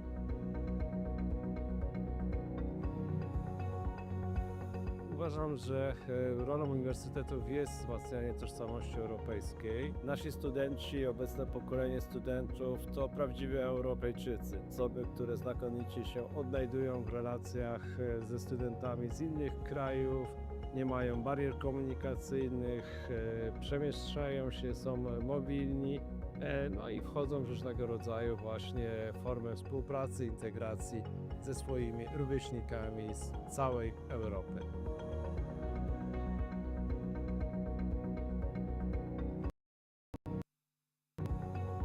tutaj przyjeżdża też bardzo dużo osób z całej Europy. Oni tutaj pracują, my się odwrócimy. My się uczymy od nich ich wrażliwości, ich kultury, ich potencjał i wykorzystujemy ich potencjał społeczny, więc to jest taka obustronna wymiana, zarówno kulturowa, społeczna, jak i ekonomiczna. Ja myślę, że tak będziemy czerpać przez najbliższe lata. Im Kraków bardziej będzie otwarty, tym więcej tej wymiany będziemy tutaj na miejscu mieli. To właśnie w tej różnorodności drzemie siła Europejczyków i jeżeli wszyscy zostaniemy zaproszeni do stołu, do czynnych debat i dyskusji w zakresie tego, jak powinniśmy regulować otoczenie prawne, jak stabilnie je zaprojektować dla rozwoju nowoczesnych technologii, będziemy wygranymi w tym wyścigu.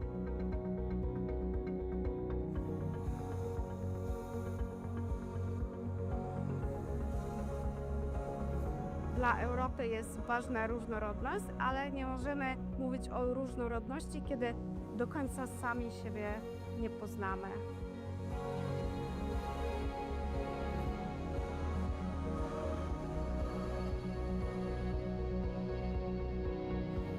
Kultura europejska jest przede wszystkim spoiwem, który pozwoli dzisiaj, w momencie tak wielu kryzysów, które dotykają zarówno Europę, jak i świat, pozwoli na połączenie sił, na wspólnotę i na stworzenie wspaniałych perspektyw i przyszłości. Moim zdaniem bez kultury europejskiej nie ma Europy. Dla mnie dusza Europy to kultura.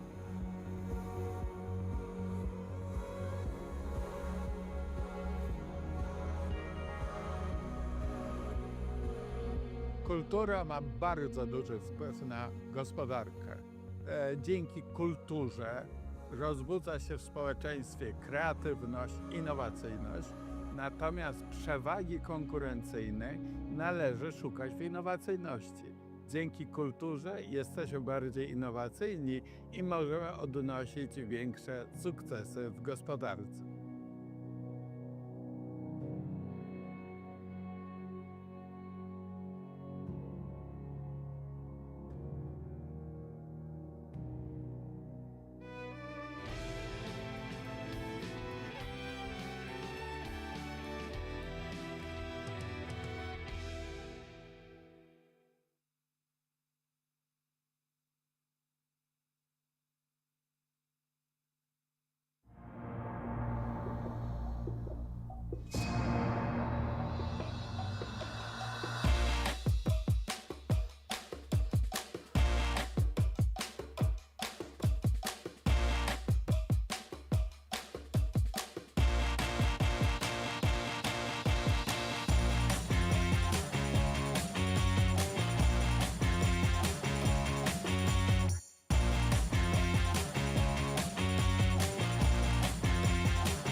Już od 10 lat otwieramy oczy na ekonomię wartości.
Poland is an emerging tech hub of Why Europe. Poland is leading The Central tiger Europe's of digital Europe. transformation. Europe's new growth engine. Chcecie wiedzieć, jak to robimy? Przyjrzyjmy się temu z bliska.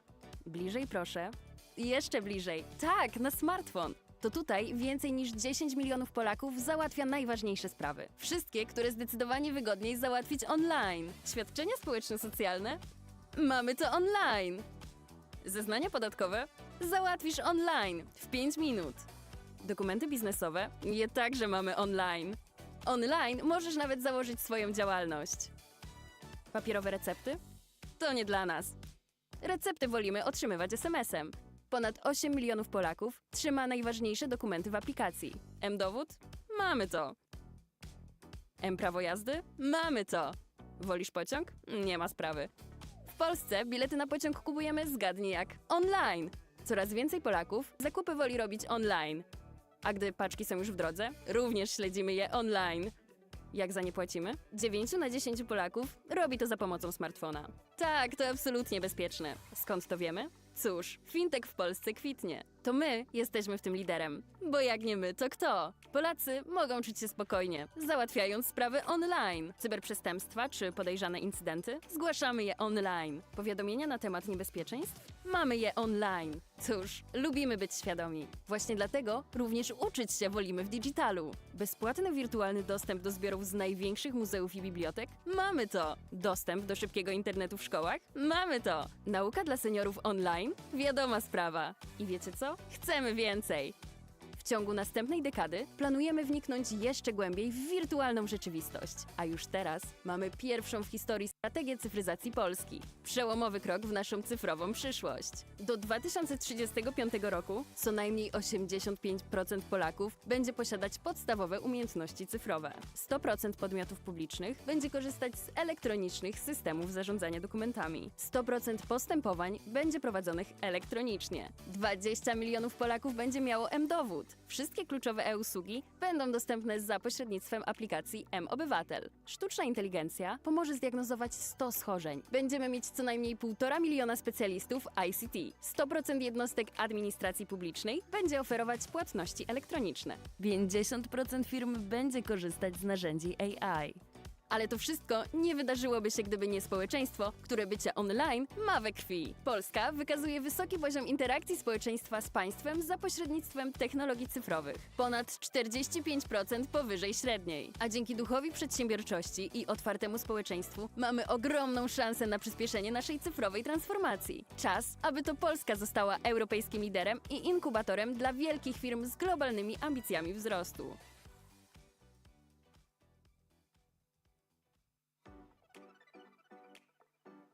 Poland is an emerging tech hub of Why Europe. Poland is leading The Central tiger Europe's of digital Europe. transformation. Europe's new growth engine. Want to know why? Let's take a closer look. Closer. Come on, zoom in. Yes, on the smartphone. This is where more than 10 million Poles run important errands. We don't like waiting in line, so most of our official business happens online. Insurance applications and social benefits? We've got it online. Filing taxes? Online, in 5 minutes. Business documents? We keep them online too. Well, you can even start a new business online. Paper prescriptions? We're not fans. We prefer to get them by text message. More than 8 million Poles keep their essential documents in a single app. ID? We've got it. Driving license? We've got that too. Prefer taking the train? No problem. In Poland, you can buy your ticket, you guessed it, online. More and more Poles prefer shopping online. Packages on the way? We track those online too. How we pay for them? 9 in 10 Poles actively use mobile banking. Yes, it's totally safe. How do we know that? Well, fintech in Poland is thriving. We're leading the charge here. What's more, Poles can feel secure doing things online. Cyber attacks and unsafe content? We report them online. Safety alerts? We've got them online. We like to be aware. That's why we prefer education in digital form too. Free access to digital collections from the largest museums and libraries.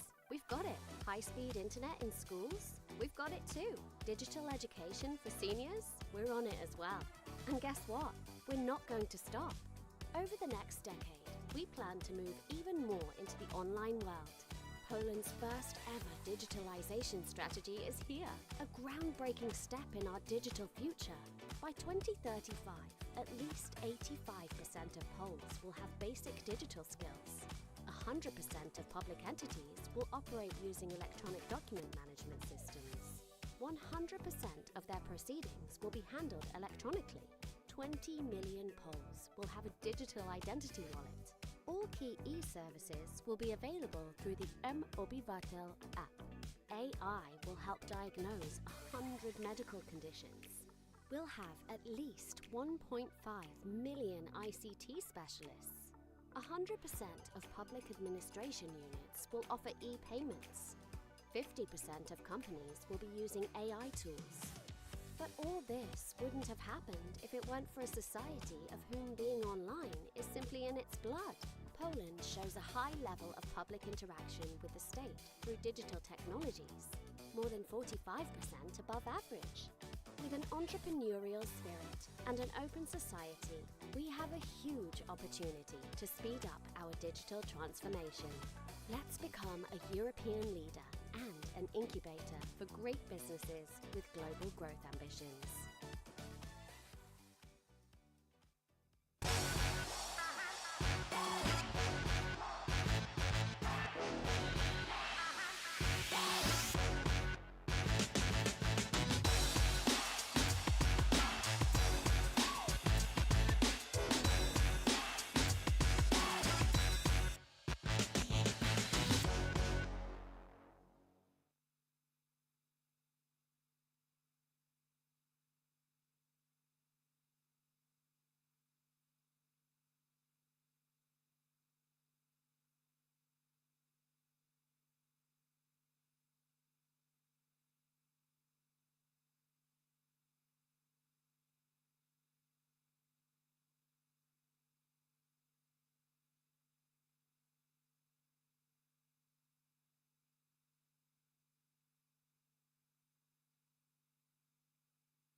Świat potrzebuje silnej i zjednoczonej Europy.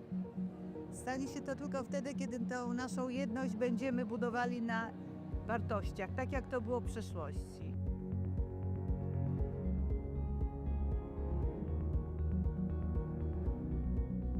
Ukraina jest potrzebna Unii Europejskiej, jest potrzebna Europie, chociażby dlatego, że to, co teraz się dzieje w Ukrainie, ta trwająca już prawie 3 lata wojna, jest wyzwaniem egzystencjalnym dla nas, dla wszystkich Europejczyków. Także Ukraińcy nie walczą wyłącznie o przetrwanie swojego państwa i narodu, tylko tak naprawdę o pewien model życia, europejski model życia, który stworzyliśmy po II wojnie światowej, z którego jesteśmy dumni.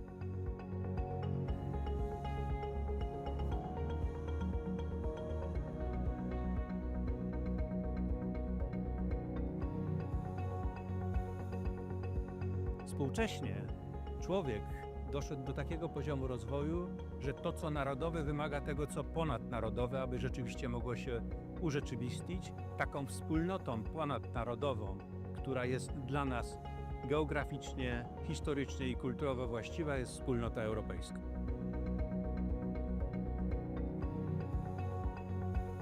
Uważam, że rolą uniwersytetów jest wzmacnianie tożsamości europejskiej. Nasi studenci, obecne pokolenie studentów to prawdziwi Europejczycy. Osoby, które znakomicie się odnajdują w relacjach ze studentami z innych krajów, nie mają barier komunikacyjnych, przemieszczają się, są mobilni, no i wchodzą w różnego rodzaju właśnie formy współpracy, integracji ze swoimi rówieśnikami z całej Europy.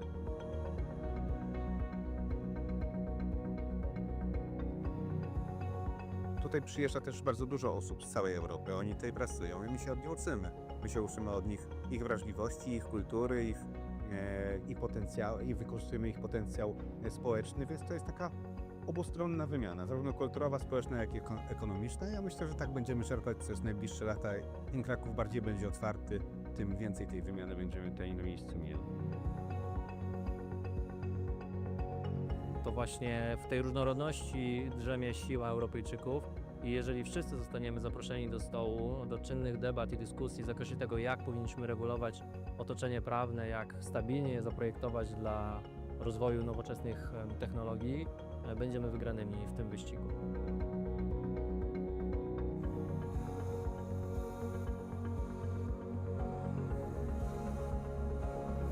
Dla Europy jest ważna różnorodność, ale nie możemy mówić o różnorodności, kiedy do końca sami siebie nie poznamy.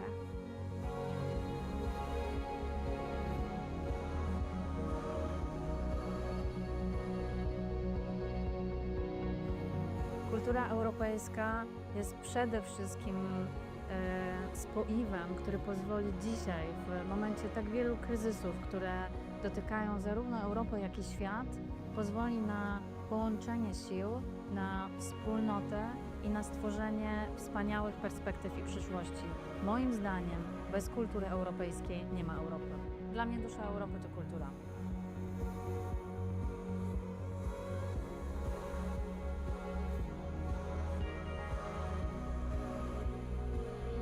Kultura ma bardzo duży wpływ na gospodarkę.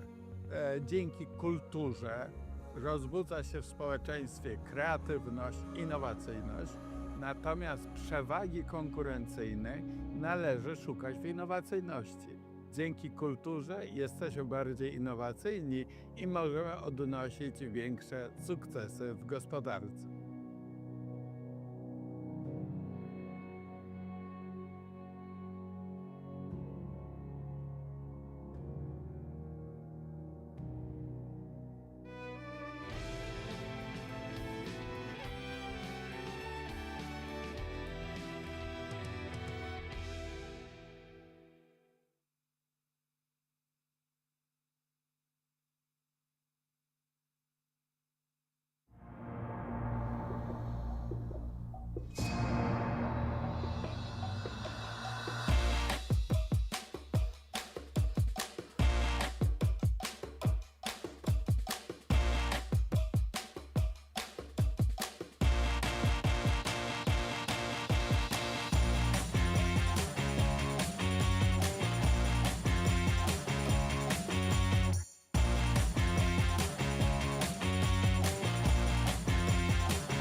Już od 10 lat otwieramy oczy na ekonomię wartości.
Poland is an emerging tech hub of Why Europe. Poland is leading The Central tiger Europe's of digital Europe. transformation. Europe's new growth engine. Chcecie wiedzieć, jak to robimy? Przyjrzyjmy się temu z bliska.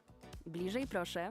Jeszcze bliżej. Tak, na smartfon. To tutaj więcej niż 10 milionów Polaków załatwia najważniejsze sprawy. Wszystkie, które zdecydowanie wygodniej załatwić online. Świadczenia społeczno-socjalne? Mamy to online. Zeznania podatkowe? Załatwisz online w 5 minut. Dokumenty biznesowe? Je także mamy online. Online możesz nawet założyć swoją działalność. Papierowe recepty? To nie dla nas. Recepty wolimy otrzymywać SMS-em. Ponad 8 milionów Polaków trzyma najważniejsze dokumenty w aplikacji. M-dowód? Mamy to. M-prawo jazdy? Mamy to. Wolisz pociąg? Nie ma sprawy. W Polsce bilety na pociąg kupujemy zgadnij jak online. Coraz więcej Polaków zakupy woli robić online. A gdy paczki są już w drodze, również śledzimy je online. Jak za nie płacimy? 9 na 10 Polaków robi to za pomocą smartfona. Tak, to absolutnie bezpieczne. Skąd to wiemy? Cóż, fintech w Polsce kwitnie. To my jesteśmy w tym liderem. Bo jak nie my, to kto? Polacy mogą czuć się spokojnie, załatwiając sprawy online. Cyberprzestępstwa czy podejrzane incydenty? Zgłaszamy je online. Powiadomienia na temat niebezpieczeństw? Mamy je online. Cóż, lubimy być świadomi. Właśnie dlatego również uczyć się wolimy w digitalu. Bezpłatny wirtualny dostęp do zbiorów z największych muzeów i bibliotek? Mamy to. Dostęp do szybkiego internetu w szkołach? Mamy to. Nauka dla seniorów online? Wiadoma sprawa. I wiecie co? Chcemy więcej. W ciągu następnej dekady planujemy wniknąć jeszcze głębiej w wirtualną rzeczywistość. A już teraz mamy pierwszą w historii strategię cyfryzacji Polski. Przełomowy krok w naszą cyfrową przyszłość. Do 2035 roku co najmniej 85% Polaków będzie posiadać podstawowe umiejętności cyfrowe. 100% podmiotów publicznych będzie korzystać z elektronicznych systemów zarządzania dokumentami. 100% postępowań będzie prowadzonych elektronicznie. 20 milionów Polaków będzie miało M-dowód. Wszystkie kluczowe e-usługi będą dostępne za pośrednictwem aplikacji M-Obywatel. Sztuczna inteligencja pomoże zdiagnozować 100 schorzeń. Będziemy mieć co najmniej 1,5 miliona specjalistów ICT. 100% jednostek administracji publicznej będzie oferować płatności elektroniczne. 50% firm będzie korzystać z narzędzi AI. Ale to wszystko nie wydarzyłoby się, gdyby nie społeczeństwo, które bycie online ma we krwi. Polska wykazuje wysoki poziom interakcji społeczeństwa z państwem za pośrednictwem technologii cyfrowych. Ponad 45% powyżej średniej. A dzięki duchowi przedsiębiorczości i otwartemu społeczeństwu mamy ogromną szansę na przyspieszenie naszej cyfrowej transformacji. Czas, aby to Polska została europejskim liderem i inkubatorem dla wielkich firm z globalnymi ambicjami wzrostu.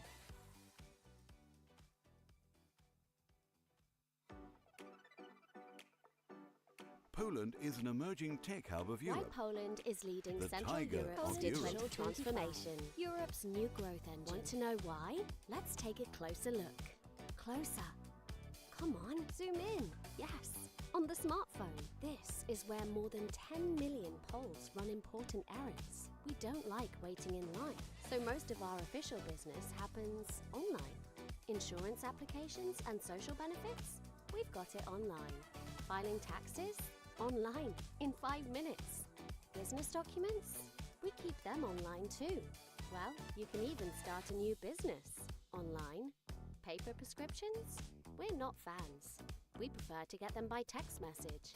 More than 8 million Poles keep their essential documents in a single app. ID? We've got it. Driving license? We've got that too.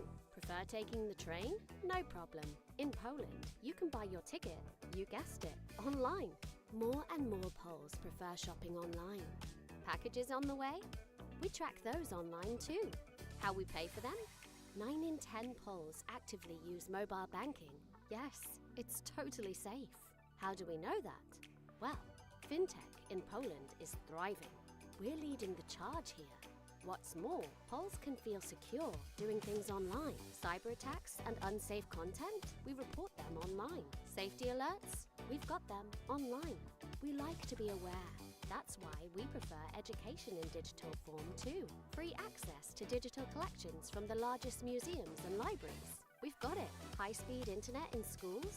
We've got it too. Digital education for seniors? We're on it as well. And guess what?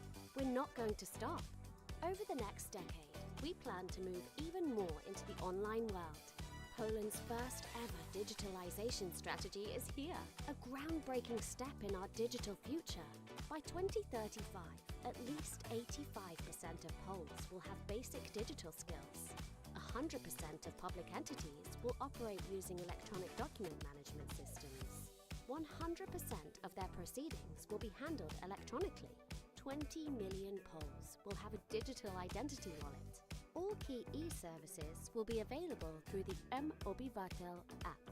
AI will help diagnose 100 medical conditions. We'll have at least 1.5 million ICT specialists. 100% of public administration units will offer e-payments. 50% of companies will be using AI tools. But all this wouldn't have happened if it weren't for a society of whom being online is simply in its blood. Poland shows a high level of public interaction with the state through digital technologies, more than 45% above average. With an entrepreneurial spirit and an open society, we have a huge opportunity to speed up our digital transformation. Let's become a European leader and an incubator for great businesses with global growth ambitions.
Świat potrzebuje silnej i zjednoczonej Europy. Stanie się to tylko wtedy, kiedy tą naszą jedność będziemy budowali na wartościach, tak jak to było w przeszłości.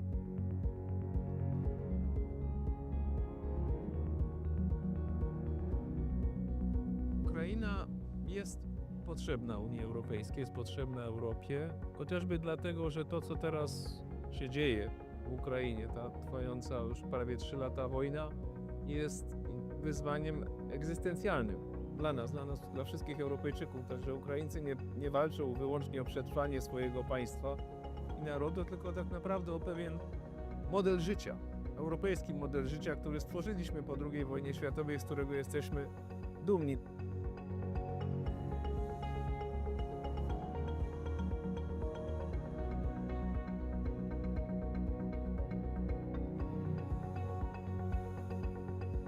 Współcześnie człowiek doszedł do takiego poziomu rozwoju, że to, co narodowe, wymaga tego, co ponadnarodowe, aby rzeczywiście mogło się urzeczywistnić. Taką wspólnotą ponadnarodową, która jest dla nas geograficznie, historycznie i kulturowo właściwa, jest wspólnota europejska.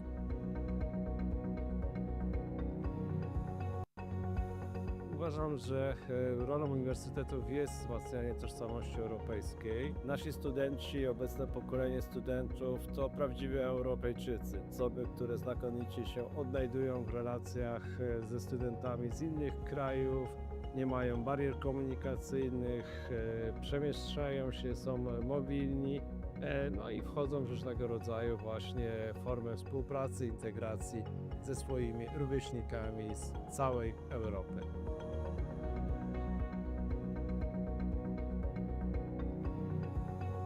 Tutaj przyjeżdża też bardzo dużo osób z całej Europy. Oni tutaj pracują i my się od nich uczymy. My się uczymy od nich ich wrażliwości, ich kultury, i wykorzystujemy ich potencjał społeczny, więc to jest taka obustronna wymiana, zarówno kulturowa, społeczna, jak i ekonomiczna. Ja myślę, że tak będziemy czerpać przez najbliższe lata. Im Kraków bardziej będzie otwarty, tym więcej tej wymiany będziemy tutaj na miejscu mieli. To właśnie w tej różnorodności drzemie siła Europejczyków i jeżeli wszyscy zostaniemy zaproszeni do stołu, do czynnych debat i dyskusji w zakresie tego, jak powinniśmy regulować otoczenie prawne, jak stabilnie je zaprojektować dla rozwoju nowoczesnych technologii, będziemy wygranymi w tym wyścigu.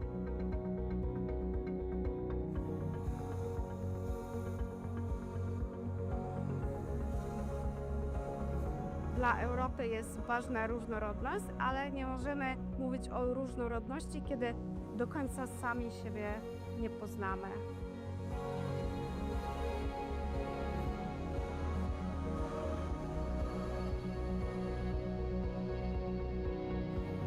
Kultura europejska jest przede wszystkim spoiwem, który pozwoli dzisiaj, w momencie tak wielu kryzysów, które dotykają zarówno Europę, jak i świat, pozwoli na połączenie sił, na wspólnotę i na stworzenie wspaniałych perspektyw i przyszłości. Moim zdaniem bez kultury europejskiej nie ma Europy. Dla mnie dusza Europy to kultura.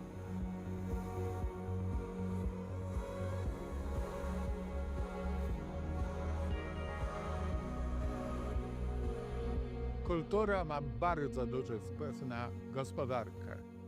Dzięki kulturze rozbudza się w społeczeństwie kreatywność, innowacyjność, natomiast przewagi konkurencyjnej należy szukać w innowacyjności. Dzięki kulturze jesteśmy bardziej innowacyjni i możemy odnosić większe sukcesy w gospodarce.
Już od 10 lat otwieramy oczy na ekonomię wartości.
Poland is an emerging tech hub of Why Europe. Poland is leading The Central tiger Europe's of digital Europe. transformation. Europe's new growth engine. Chcecie wiedzieć, jak to robimy? Przyjrzyjmy się temu z bliska.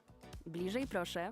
Jeszcze bliżej. Tak, na smartfon. To tutaj więcej niż 10 milionów Polaków załatwia najważniejsze sprawy. Wszystkie, które zdecydowanie wygodniej załatwić online. Świadczenia społeczno-socjalne? Mamy to online. Zeznania podatkowe? Załatwisz online w 5 minut. Dokumenty biznesowe? Je także mamy online. Online możesz nawet założyć swoją działalność. Papierowe recepty? To nie dla nas. Recepty wolimy otrzymywać SMS-em.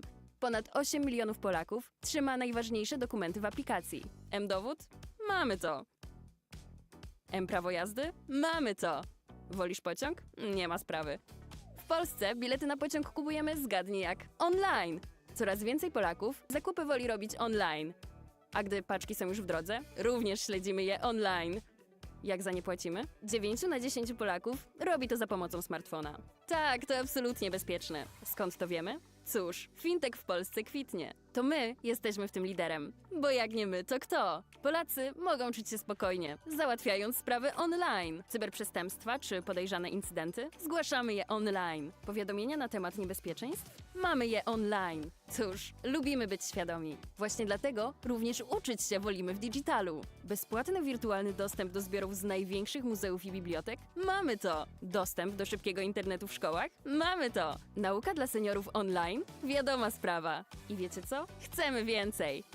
W ciągu następnej dekady planujemy wniknąć jeszcze głębiej w wirtualną rzeczywistość. A już teraz mamy pierwszą w historii strategię cyfryzacji Polski. Przełomowy krok w naszą cyfrową przyszłość. Do 2035 roku co najmniej 85% Polaków będzie posiadać podstawowe umiejętności cyfrowe. 100% podmiotów publicznych będzie korzystać z elektronicznych systemów zarządzania dokumentami. 100% postępowań będzie prowadzonych elektronicznie. 20 milionów Polaków będzie miało M-dowód. Wszystkie kluczowe e-usługi będą dostępne za pośrednictwem aplikacji M-Obywatel. Sztuczna inteligencja pomoże zdiagnozować 100 schorzeń. Będziemy mieć co najmniej 1,5 miliona specjalistów ICT. 100% jednostek administracji publicznej będzie oferować płatności elektroniczne. 50% firm będzie korzystać z narzędzi AI. Ale to wszystko nie wydarzyłoby się, gdyby nie społeczeństwo, które bycie online ma we krwi. Polska wykazuje wysoki poziom interakcji społeczeństwa z państwem za pośrednictwem technologii cyfrowych. Ponad 45% powyżej średniej. A dzięki duchowi przedsiębiorczości i otwartemu społeczeństwu mamy ogromną szansę na przyspieszenie naszej cyfrowej transformacji. Czas, aby to Polska została europejskim liderem i inkubatorem dla wielkich firm z globalnymi ambicjami wzrostu.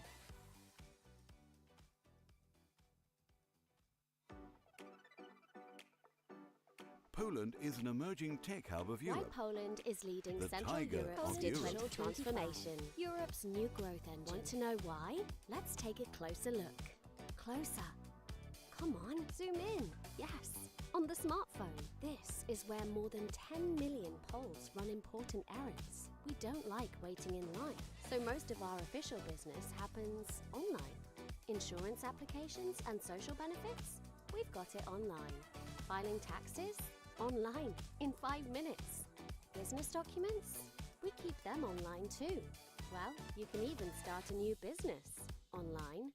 Paper prescriptions? We're not fans. We prefer to get them by text message. More than 8 million Poles keep their essential documents in a single app.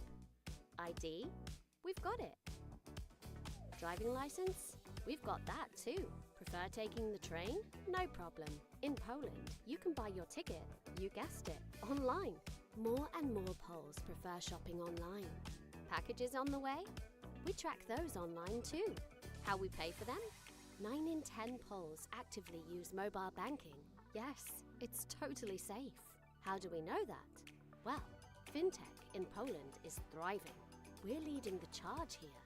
What's more, Poles can feel secure doing things online. Cyber attacks and unsafe content? We report them online. Safety alerts? We've got them online. We like to be aware. That's why we prefer education in digital form too. Free access to digital collections from the largest museums and libraries. We've got it. High-speed internet in schools? We've got it too. Digital education for seniors? We're on it as well. And guess what? We're not going to stop. Over the next decade, we plan to move even more into the online world. Poland's first ever digitalization strategy is here, a groundbreaking step in our digital future. By 2035, at least 85% of Poles will have basic digital skills. 100% of public entities will operate using electronic document management systems. 100% of their proceedings will be handled electronically. 20 million Poles will have a digital identity wallet. All key e-services will be available through the mObywatel app. AI will help diagnose 100 medical conditions. We'll have at least 1.5 million ICT specialists. 100% of public administration units will offer e-payments. 50% of companies will be using AI tools. But all this wouldn't have happened if it weren't for a society of whom being online is simply in its blood. Poland shows a high level of public interaction with the state through digital technologies, more than 45% above average. With an entrepreneurial spirit and an open society, we have a huge opportunity to speed up our digital transformation. Let's become a European leader and an incubator for great businesses with global growth ambitions.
Świat potrzebuje silnej i zjednoczonej Europy.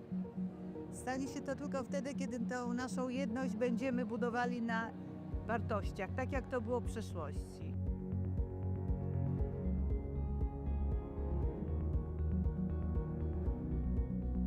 Ukraina jest potrzebna Unii Europejskiej, jest potrzebna Europie, chociażby dlatego, że to, co teraz się dzieje w Ukrainie, ta trwająca już prawie 3 lata wojna, jest wyzwaniem egzystencjalnym dla nas, dla wszystkich Europejczyków. Także Ukraińcy nie walczą wyłącznie o przetrwanie swojego państwa i narodu, tylko tak naprawdę o pewien model życia, europejski model życia, który stworzyliśmy po II wojnie światowej, z którego jesteśmy dumni.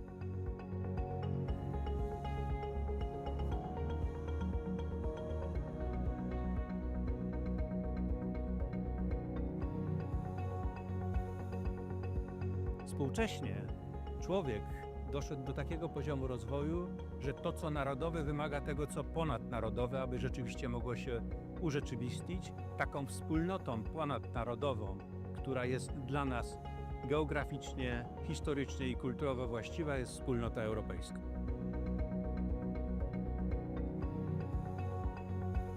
Uważam, że rolą uniwersytetów jest wzmacnianie tożsamości europejskiej. Nasi studenci, obecne pokolenie studentów to prawdziwi Europejczycy. Osoby, które znakomicie się odnajdują w relacjach ze studentami z innych krajów, nie mają barier komunikacyjnych, przemieszczają się, są mobilni, no i wchodzą w różnego rodzaju właśnie formy współpracy, integracji ze swoimi rówieśnikami z całej Europy.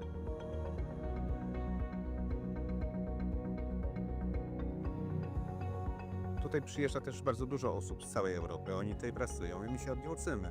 My się uczymy od nich ich wrażliwości, ich kultury, i wykorzystujemy ich potencjał społeczny, więc to jest taka obustronna wymiana, zarówno kulturowa, społeczna, jak i ekonomiczna. Ja myślę, że tak będziemy czerpać przez najbliższe lata.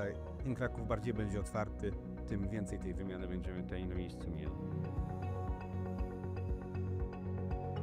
To właśnie w tej różnorodności drzemie siła Europejczyków i jeżeli wszyscy zostaniemy zaproszeni do stołu, do czynnych debat i dyskusji w zakresie tego, jak powinniśmy regulować otoczenie prawne, jak stabilnie je zaprojektować dla rozwoju nowoczesnych technologii, będziemy wygranymi w tym wyścigu.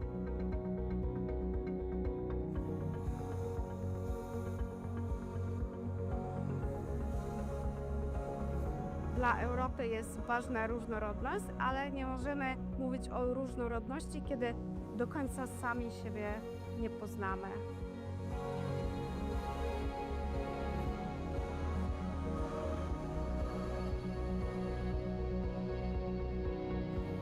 Kultura europejska jest przede wszystkim spoiwem, który pozwoli dzisiaj, w momencie tak wielu kryzysów, które dotykają zarówno Europę, jak i świat, pozwoli na połączenie sił, na wspólnotę i na stworzenie wspaniałych perspektyw i przyszłości. Moim zdaniem bez kultury europejskiej nie ma Europy. Dla mnie dusza Europy to kultura.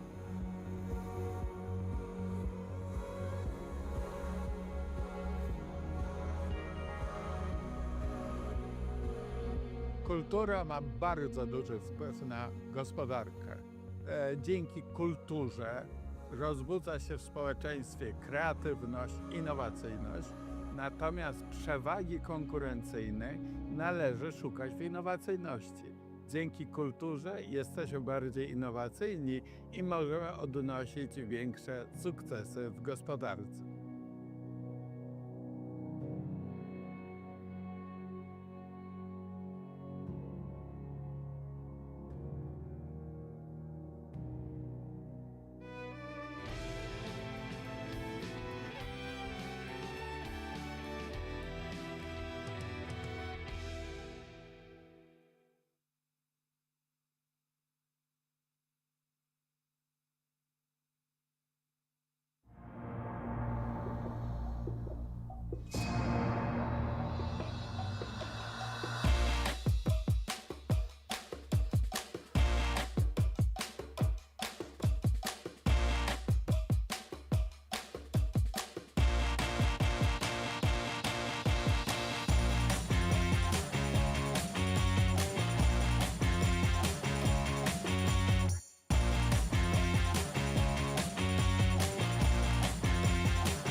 Już od 10 lat otwieramy oczy na ekonomię wartości.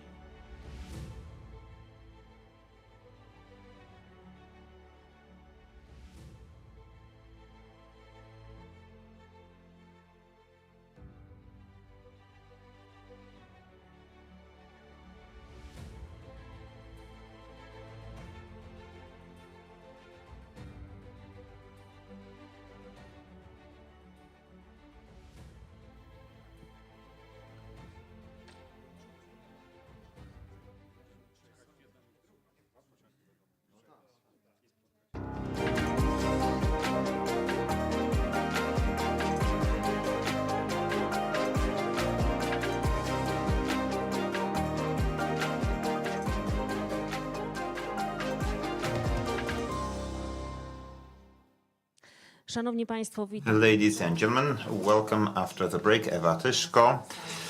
It's my pleasure to accompany you in the gantry room. We are continuing the Digital Regeneration of Cities Congress. I'm happy to see you back, and I'd like to welcome online viewers as well. The organizers of the City of Łódź organize Economy Summit. Strategic partners include the Ministry of Digitization and ING Bank Śląski.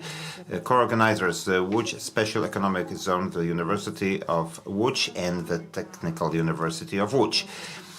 I'd like to invite you to the second session today, the limits of agency, of urban agency, technologies in urban mobility. Paulina Kozłowska, SGW in Warsaw. Please take the stage. Dzień dobry Państwu. Good afternoon, ladies and gentlemen. My name is Paulina Kozłowska. I'm w Instytucie Infrastruktury, Transportu i Mobilności at the Institute of Transport and Mobility of the Warsaw School of Economics. Prowadzę zajęcia ze studentami z gospodarki I cyfrowej. conduct Na co dzień też zajmuję się classes with transportem i students mobilnością. devoted to Badam rozwój, w tym digital rozwój miast. Badałam też economy. I wdrażanie koncepcji Smart City. study urban development chciałabym and powiedzieć smart państwu, city concept.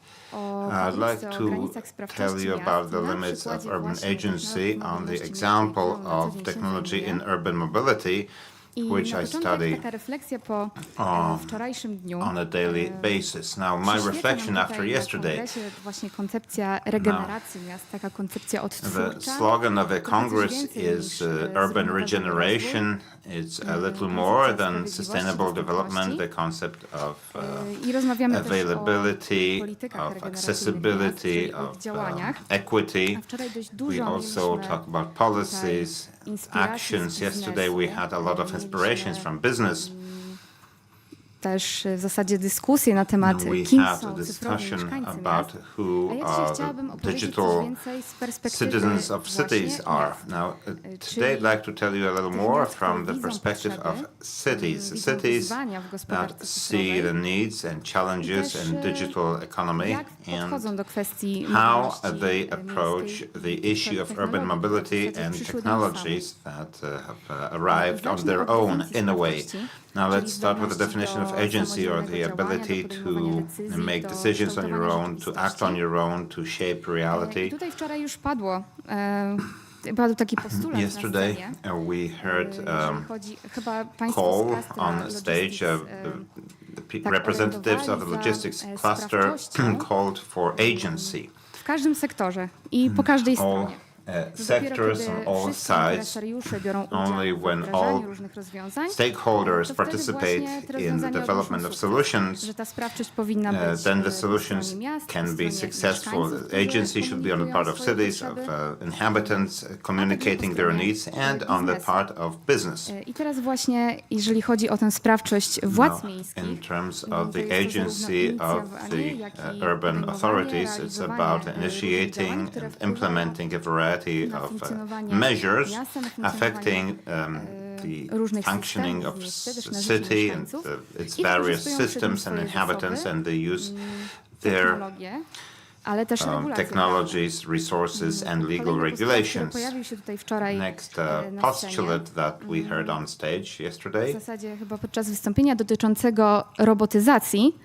During To było takie stwierdzenie, że speech on prawo oddziela robotization, ludzi od robotów. it was said that a law separates people from robots. We have a great potential in that area, but the law stifles that potential. I'd like to take a different perspective, look at it from the urban perspective, where technology serves the city. It's not like the city is just a market, a client of business. Z badań dotyczących koncepcji Smart City wynika, what I base my presentation on. Smart cities research shows that digital technologies can both increase and impair urban agency. Thanks to such technologies, cities can manage their processes more efficiently, they can manage their data more efficiently, they They can mieszkańców. respond faster Natomiast z drugiej to strony different events. They technologie can satisfy the needs of the granice, inhabitants more effectively. sprawczości w But stronę dostawców technologies shift the limits of agency in the direction of the suppliers. For example, if I want to expand my systems or introduce corrections, then they need to take into account who provides the technology because they do not have control. And the same is true for urban mobility. The foundation of Uber Company 2010. Such solutions arrived in Europe about 10 years ago. Some cities saw an opportunity there. They took initiative, organized their own systems, while others allowed or let technology in to the cities. As research shows, as observation shows, there are opportunities. We have access to mobility data. At the machine room yesterday, it was said that terabytes of data are flowing in from the street and we don't know how to use them. Another issue is dynamic implementation of changes and offering the inhabitants of sustainable mobility, such as giving up cars. But on the other hand, we have limitations, legal limitations associated with collecting data. Sometimes the absence of regulations is a challenge. We may incur costs of making sure that the regulations are obeyed. For example, if we prohibit combustion of waste in furnaces, then we need to pay city police, drone operators, so on and so forth. So we generate costs. So it's quite important who controls the data and the infrastructure. The city itself manages the system, then it has a full control of the data. But if it uses solutions provided by private operators, it is more reliant on them. I'd like to present several examples about how cities have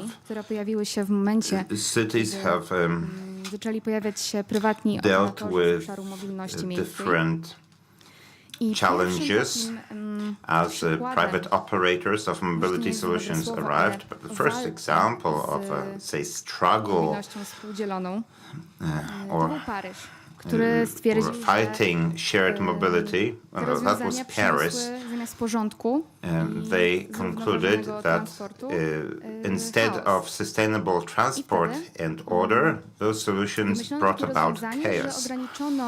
So they limited the number of operators of electrical scooters to 3.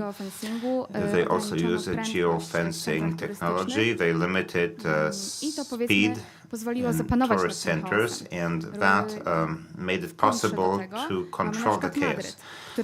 At the other extreme, we have Madrid, where they introduced very rigorous restrictions, and the private operators fled the city. Now, in Paris, the 3 major operators stayed. In Madrid, the opposite was true. In terms of other strategies, limitation strategies, we have, for example, licensing systems like in San Francisco. In Milan, very different approach, very interesting example. In Milan, they have a bike system, which is public bicycle system.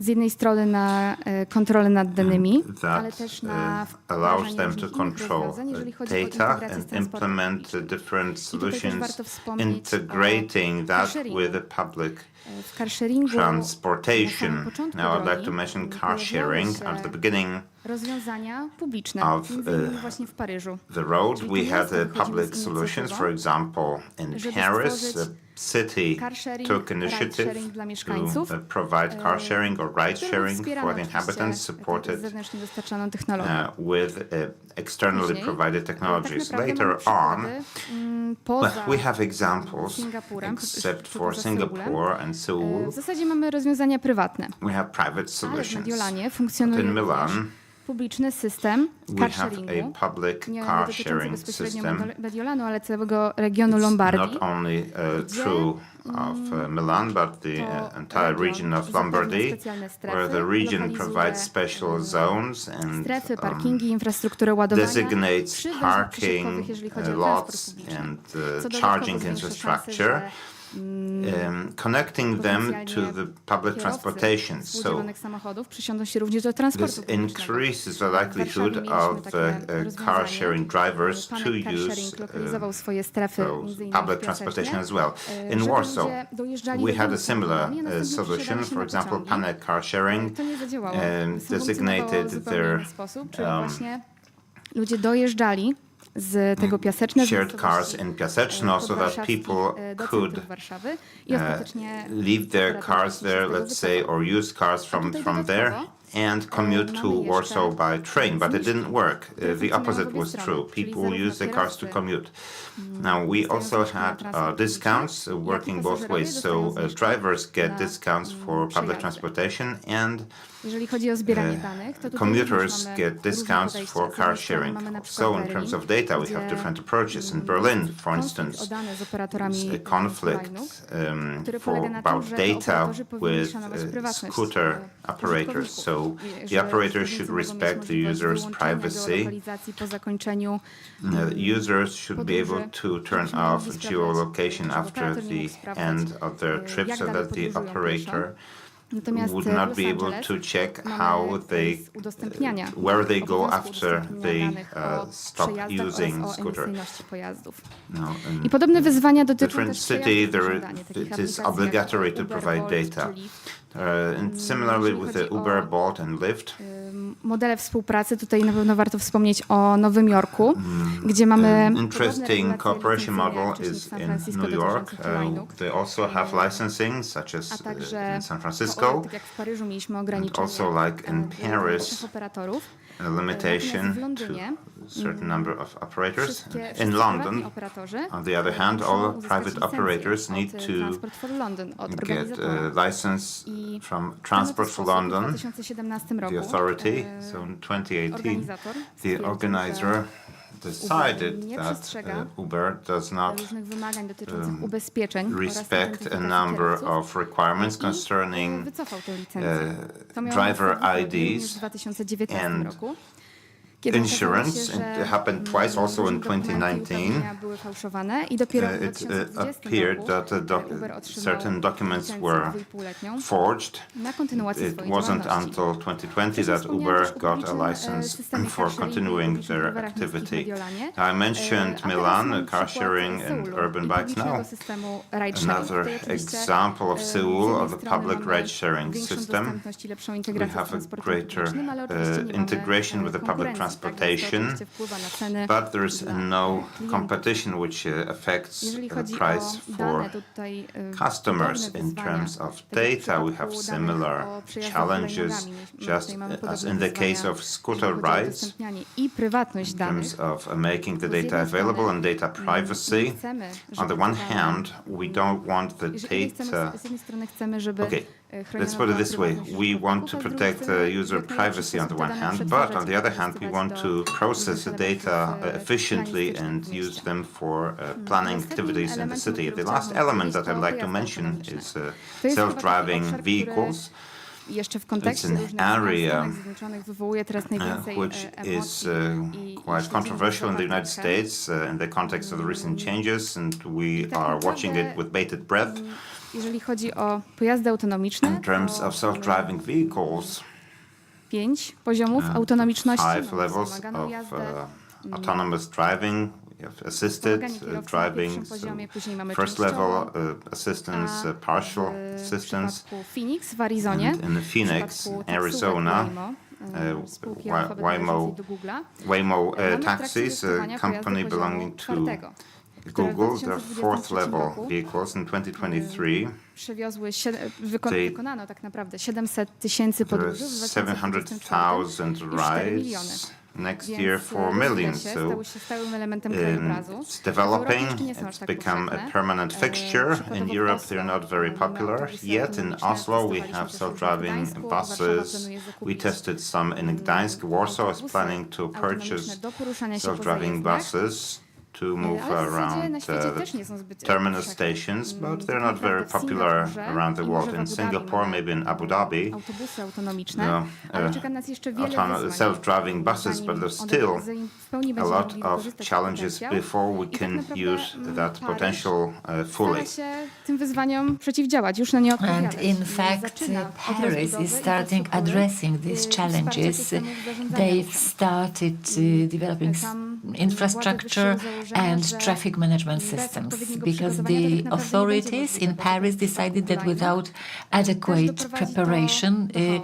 they will end up I już in widząc chaos. ostatnie pół minuty chciałabym podsumować. So, że summing technologie up, cyfrowe I would like to redefiniują say sprawczość that miast, mogą ją zarówno digital zwiększać, technologies jak i redefine the ograniczać. agency of cities. They may Tak naprawdę increase miasta it balansują or między decrease it. kontrolą So nad tymi cities rozwiązaniami, are balancing a swoją between niezależnością nad kontrolą nad control danymi i właściwym wykorzystaniu, and a prywatnością independence. użytkowników. I And there w is zasadzie also to the hasło privacy w of the punkcie users trzecim, that że is jest at to zarówno place. szansa, jak i And wyzwanie. this is just, we are just at the beginning. This is a challenge, but I think that this is also something that will be discussed in greater depth during the panel. Thank you very much.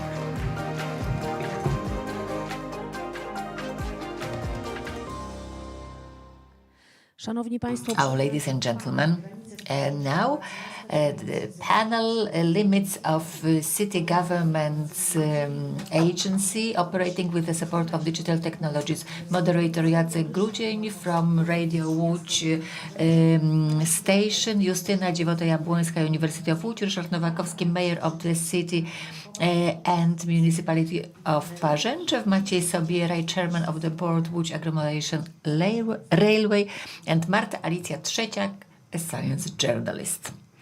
So, ladies and gentlemen, the floor is yours.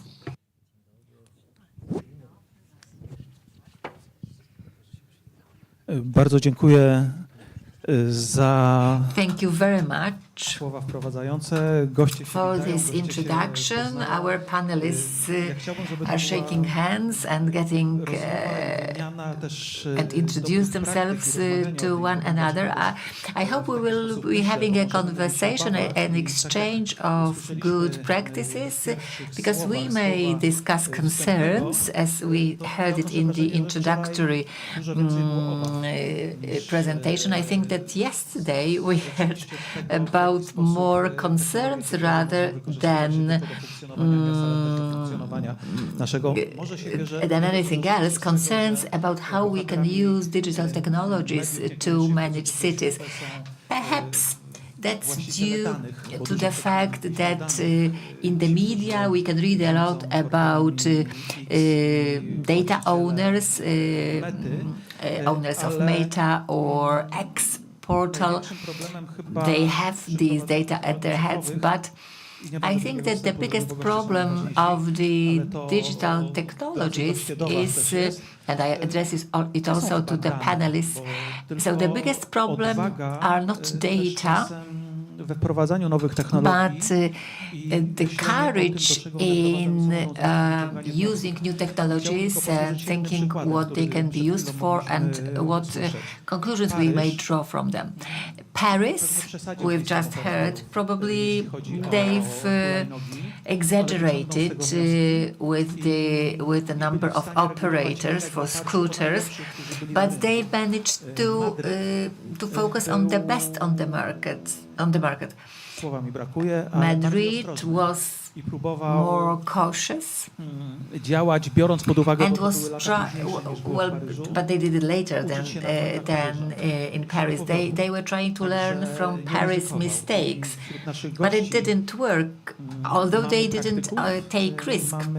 Among our panelists, we have practitioners, we have people who know best practices, but we have also very courageous people, and I mean the mayor of Parzęczew and the chairman of Łódź Agglomeration Railway.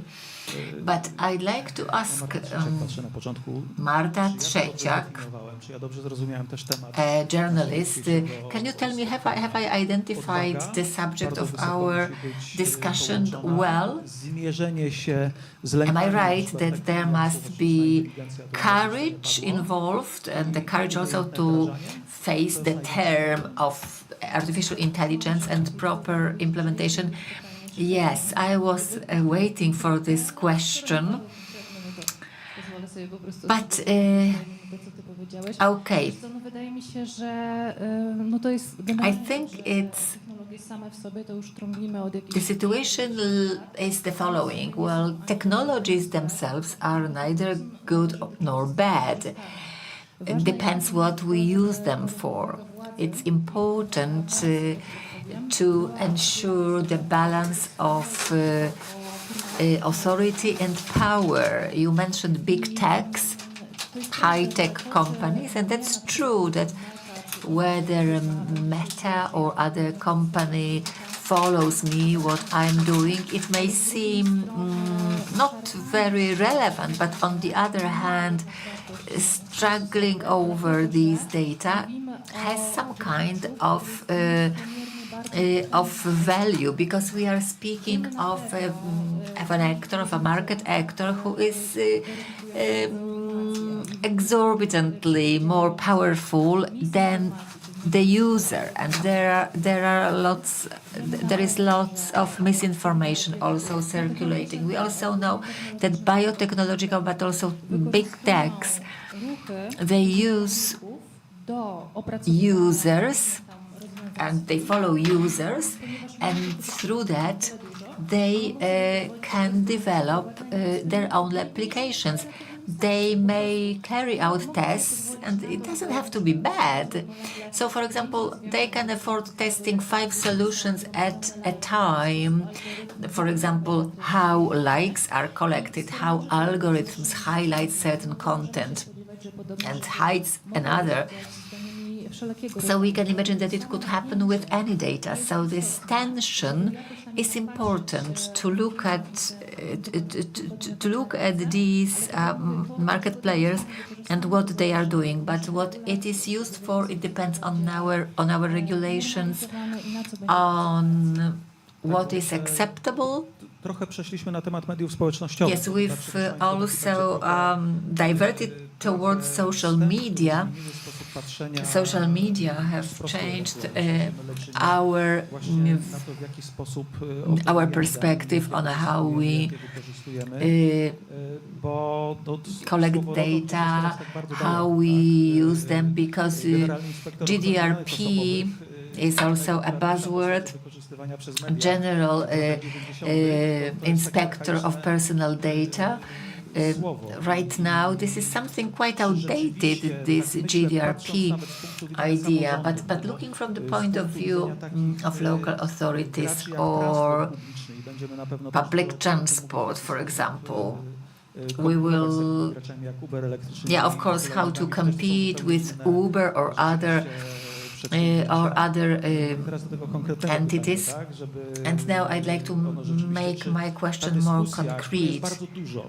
There is a lot of discussion, and we are discussing data quite a lot here at this conference. Are we lost and we don't know how to use data and how to deal with Zuckerberg and Musk? It's hard for us to handle that, but I'm afraid that also big tech companies find it hard. But what happens next? How other machine learning systems, how they acquire new knowledge, this is not really transparent to us. Although that's perhaps okay, but we need to know that these systems, these algorithms that we are using on an everyday basis, they rely on very basic biological mechanisms.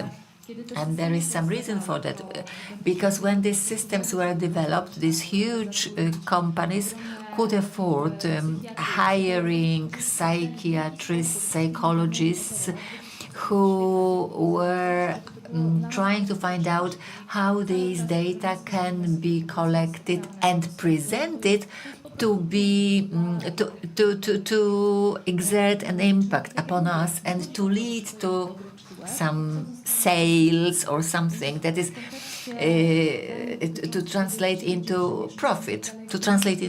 So, of course, we can look at it at a very superficial level. So what? But on the other hand, we know that each data can be used for something that we can't imagine right now. So this is still an open question, this limits of city agency. We don't know where these limits are. We are on the way. That's what, yeah, I think so, but I look at it from the point of view of the world of science rather than from the level of cities. I see our comeback to the roots in empirical sciences. So 20, 30 years ago, as scientists, we were very happy to reduce certain values, certain natural values, and that we were able to identify everything and to analyze that very deeply.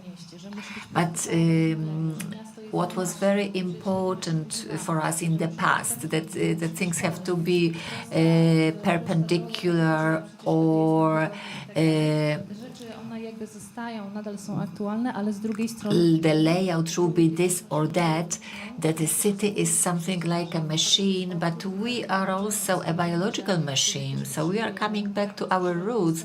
We realize that we need to be in touch with nature. There are many studies that show that if you have a street and on one side of it you have concrete structures and on the other side you have trees, of course people want to look at this green side. So that's something that was quite obvious to people in the past.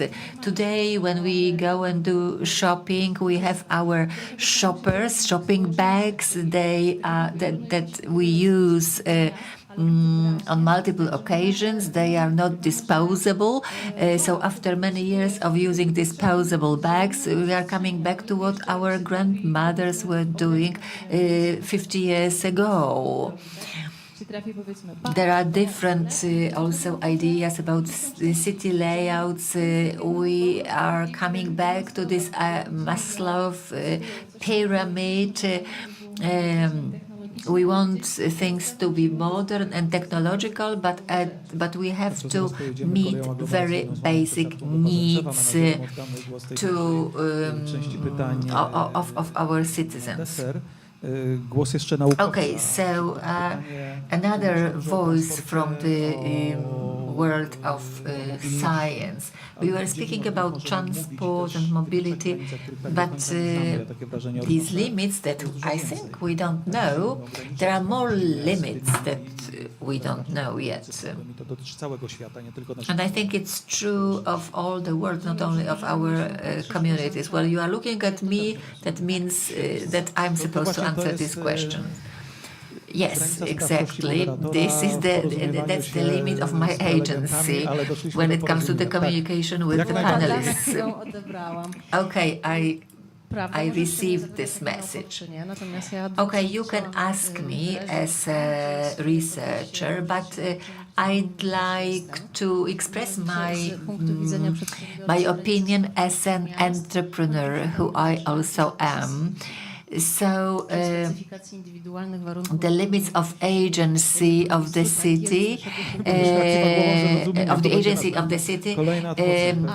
ends where we are,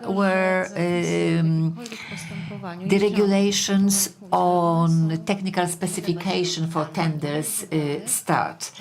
Why? Because they are based on data collected by different actors, different stakeholders, or diverse processes in the city.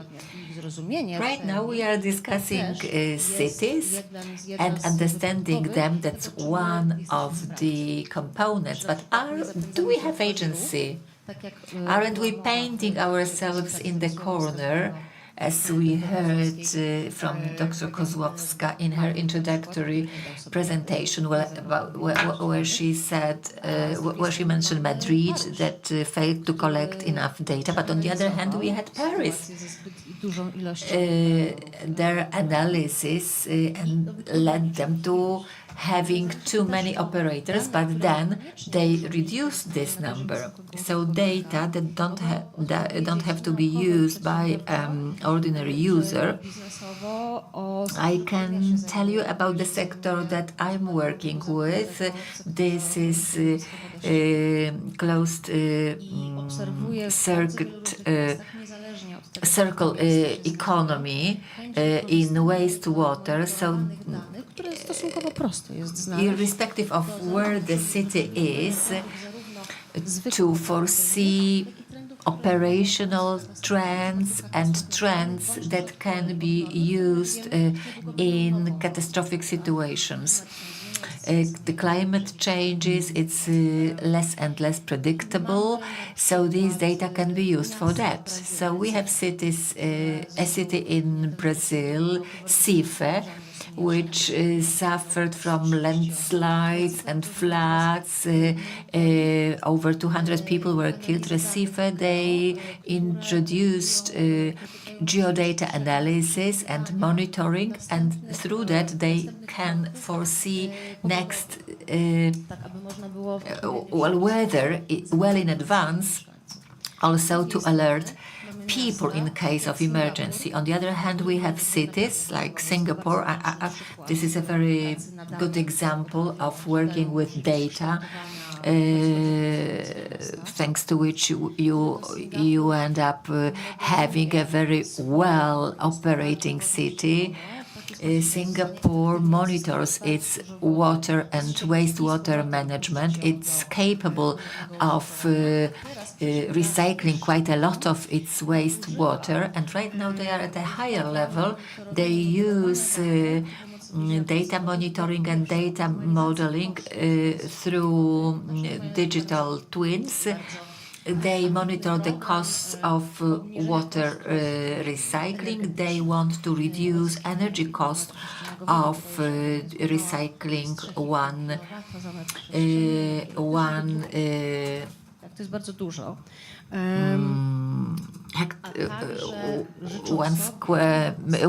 cubic meter of water. And they also want to reduce maintenance cost of water supply and sewage infrastructure. This is critical for them because their geographical location is very unfavorable. They've had many contentious cases with Malaysia about water, so this is not just economic but also political issue. So technology can be used in a very positive way, although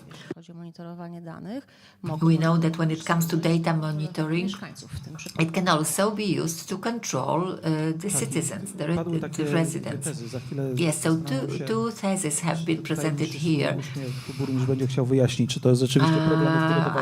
I'll give the floor to the mayor just in a while.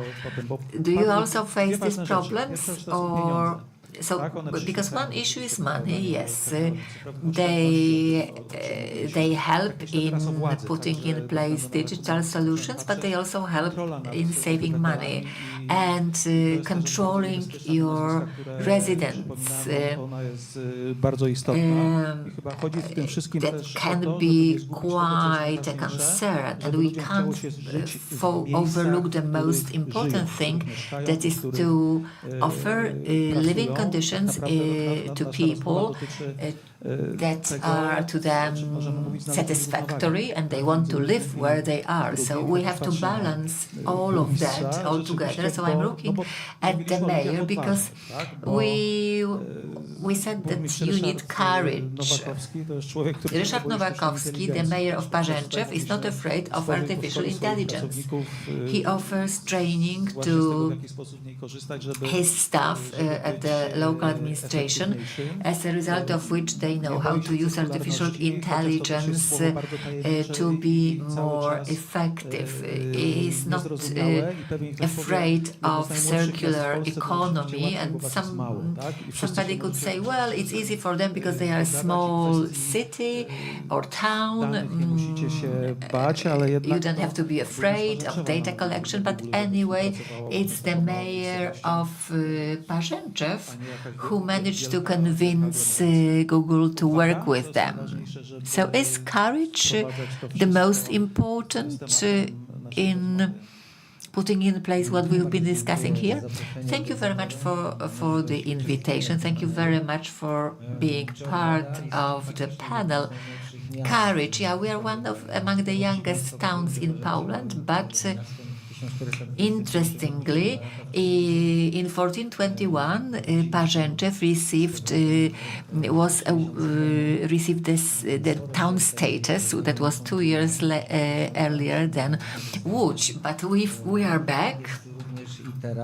So we are open to many challenges, and of course our starting point is to offer good living conditions to our residents. So this is my 6th term of office as a mayor. I can still remember that when we switched from analog accounting to digital accounting to computer accounting, we had to work on the mentality of our staff. You have to do it in steps. You have to give adequate support to your people. And over all these years, we have managed to attract to our local authorities a group of very active, interesting people who like working together. And we can see that for example, when it comes to digital things, we are, of course, local officials, but we are also parents, and as parents we see that our children also get addicted to digital technologies, so also we have our priorities. So my first thinking was, well, I need to reinforce my staff. I need to train them. I need to improve their knowledge, deepen their knowledge. So established a company at our local authorities that would offer support in formal and non-formal education, and we quickly realized that we could offer support to one another in other areas. So we are also having training on circular economy. We train people working for local authorities, but also our counselors, teachers from local school. We also offer training in digital skills to them, but these technologies are changing so rapidly that we decided that it is also important to our residents to be able to use digital technologies. I also mean our senior citizens. We also our schools also offer education in cloud education. So last year we opened accounts to our to pupils at school and on our domain, and our pupils can use this educational space. We also offer training. We implement new technologies. And our teachers are very open. They were very willing to enter it. Well, I'm sorry. I just wanted to say one thing, because we started with the macro scale, because during this Congress, I think we also focus on our fears that we have in relation to big techs. But in your municipality, for example, when you were switching from analog accounting to digital accounting, where you don't have things on paper, but something is in the computer and it again gets deleted anytime. So how can a brave mayor convince people to follow this idea? Yes, for sure there is a lot of fear, but we need to talk to people. We had a debate with a lot of participants, our area stakeholders, teachers, students, both officials and members of the board and other institutions, including the parish priest. And so we talked for several hours about education and the future directions of development and the threats. Now, what featured most prominently was mental health, both in the case of students and teachers, parents alike, and it was a dominant subject. So indeed, this threat or hazard of addiction. But once we show what the digitization is about, it's not about moving into a cloud, it's not about using a laptop or Chromebook all the time. It's not about being glued to the screen, that it is only about supporting the teaching process and improving it. It's really beneficial. We need to provide a space for discussions. Also in this Congress, we've seen this many times, whether we deal with digitization or a circular economy or other areas. The second thing is cooperation between science and business, local authorities, community. We are doing this as a community. We also participate in a Friendship Research Program on a circular economy. It's a very good example. We also participate in a pilot project concerning education development, or specifically digitization in local authority centers, which will diagnose the current status of education, beginning with equipment, competence, administrators who is to take care of administration after digitization, and this allows us to take a broader view of other areas. So just today we talked about cybersecurity. We are thinking about potentially becoming a local cybersecurity center. If we speak about the municipality office and other agencies subordinated to us, we need to prepare our youth and senior citizens and others for these issues. Everybody needs to strengthen their digital competences, or else we will be excluded. Parzęczew is a small town, so our transportation system is not very developed, and we are very happy that there is a bus connection developed by the Łódź Transportation Company. Now we can think about Bolt, other possibilities. Okay, let's say that the inhabitant, a rural inhabitant, doesn't have these options, but they go to a city. They need to be able to take advantage of those technologies. It's important in our municipality. Senior citizens are also very active. They are very active in a third age university. Almost everybody has a Facebook account, and the seniors are very active in our community. And despite their advanced age, people can take advantage of technologies if they have the right opportunity. Especially if we educate them, then we can meet the challenges posed by a contemporary world and look into the future with optimism. Okay, I'd like to ask this question. I suppose that mayors and of smaller and larger cities have a similar problem. Okay, thing of artificial intelligence. We started with courage. Now, training officials in the use of artificial intelligence, in my opinion, it takes courage, because somebody developed, let's say, stupid name, artificial intelligence, because it can be helpful in many fields. I think the mayor of Parzęczew is a pioneer in Poland in terms of using this tool. So, were you afraid that, or do you think that, did you see people afraid that AI would replace them?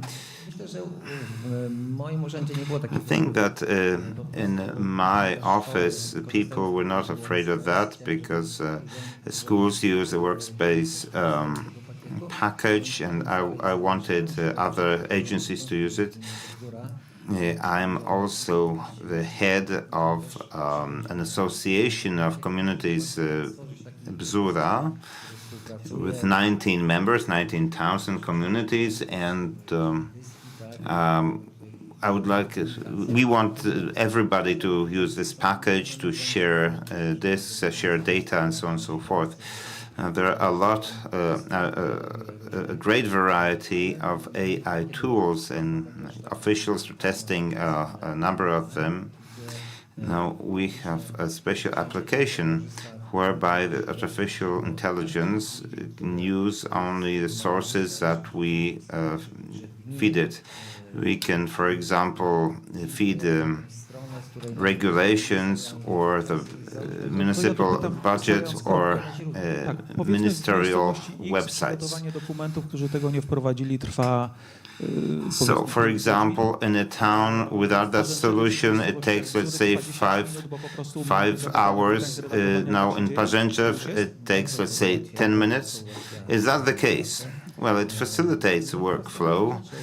Even simple things like responding to queries.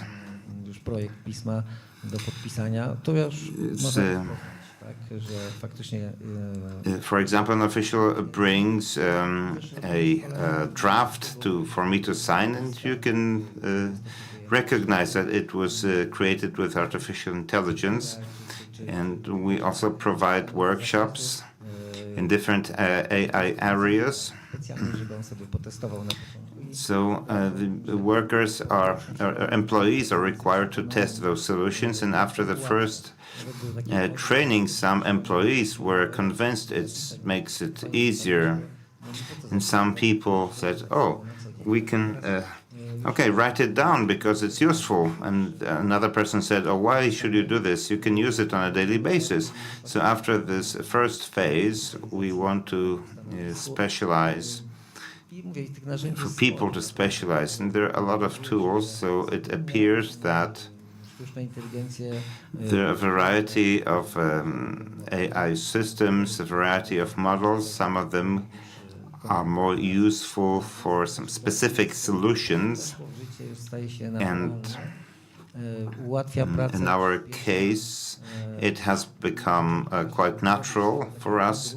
We need to get into the habit of using it. Like in the past, we had to get into the habit of using the internet. For instance, okay, you wanted to seek for information in an encyclopedia. While we switch to Google and find information on the internet. Now everybody does so, and I think it will be the same with artificial intelligence, and these opportunities are becoming quite limitless, and we cannot escape this. We need to learn how to use these tools, and indeed these opportunities are very substantial. It's like we had a super smartphone with 1 million opportunities, and we use only 1% of these possibilities.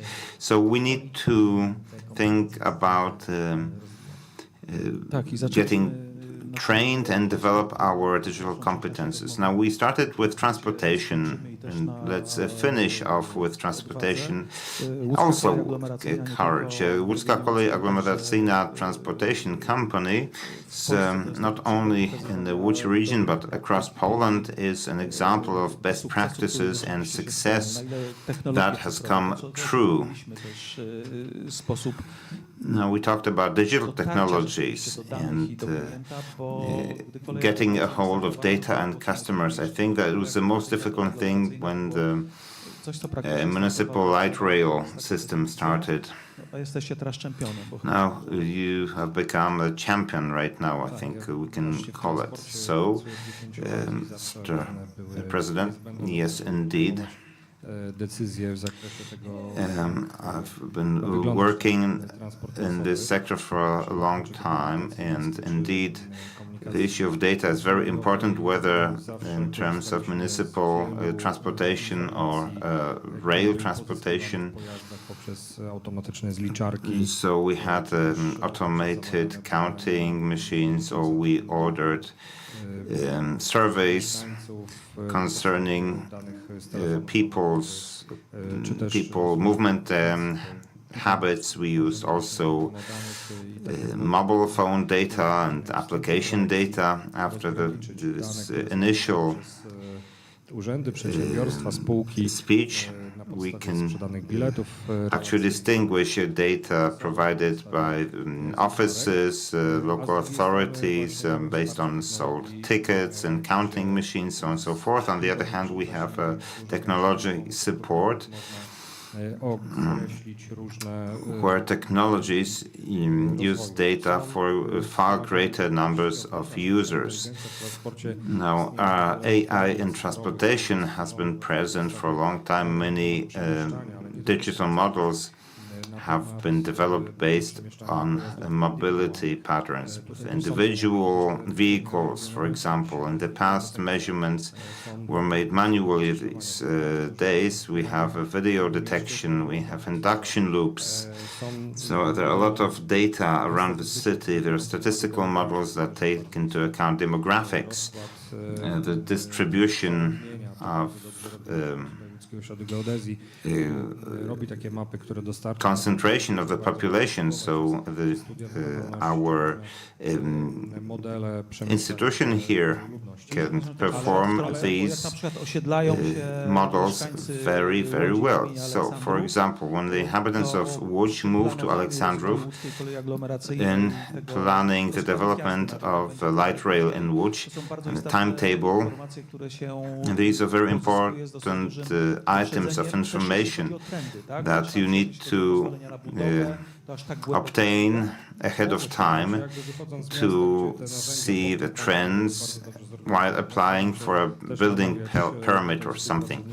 So it may be the case, absolutely. I'm trying to convince my partners at other institutions to follow best practices in the Łódź region. It's a great direction for construction permits, because people not always change their address in official registers, while mobile data are very useful.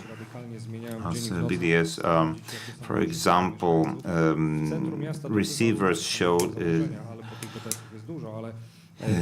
varying patterns in a city center. It's not necessarily very effective, but in the outskirts, it's very, very useful. But sometimes data fail. We have a problem with this tunnel under which they ordered 2 coach trains, 20 trains, believing that there will be some traffic, but it wouldn't be spectacular. This is what statistical models showed, especially that there is a slump in train transportation, but it appears that after the years, the situation has changed drastically. So we can say that things change. Now we need to match demand and supply. We're analyzing passenger movements and so on and so forth. Now we analyzed transportation patterns between cities, for example, which cities commute with which quite regularly, and which cities have a big potential. And now we will try to convince people, think about what we can do to convince people to give up traveling by car, for example, and switch to rail. On one of Facebook profiles, we could read about relations between people having Facebook accounts, from which, how many of them have relations with towns, with neighboring towns. So who are we the best linked with, and where the deficit is the biggest, and it needs to be diagnosed? Because I think it's quite easy to learn how to tell people to transform to another mode of transport because it's safer or cheaper. Well, it's all about mathematics. We as experts know how people move across the city from where to where, but then we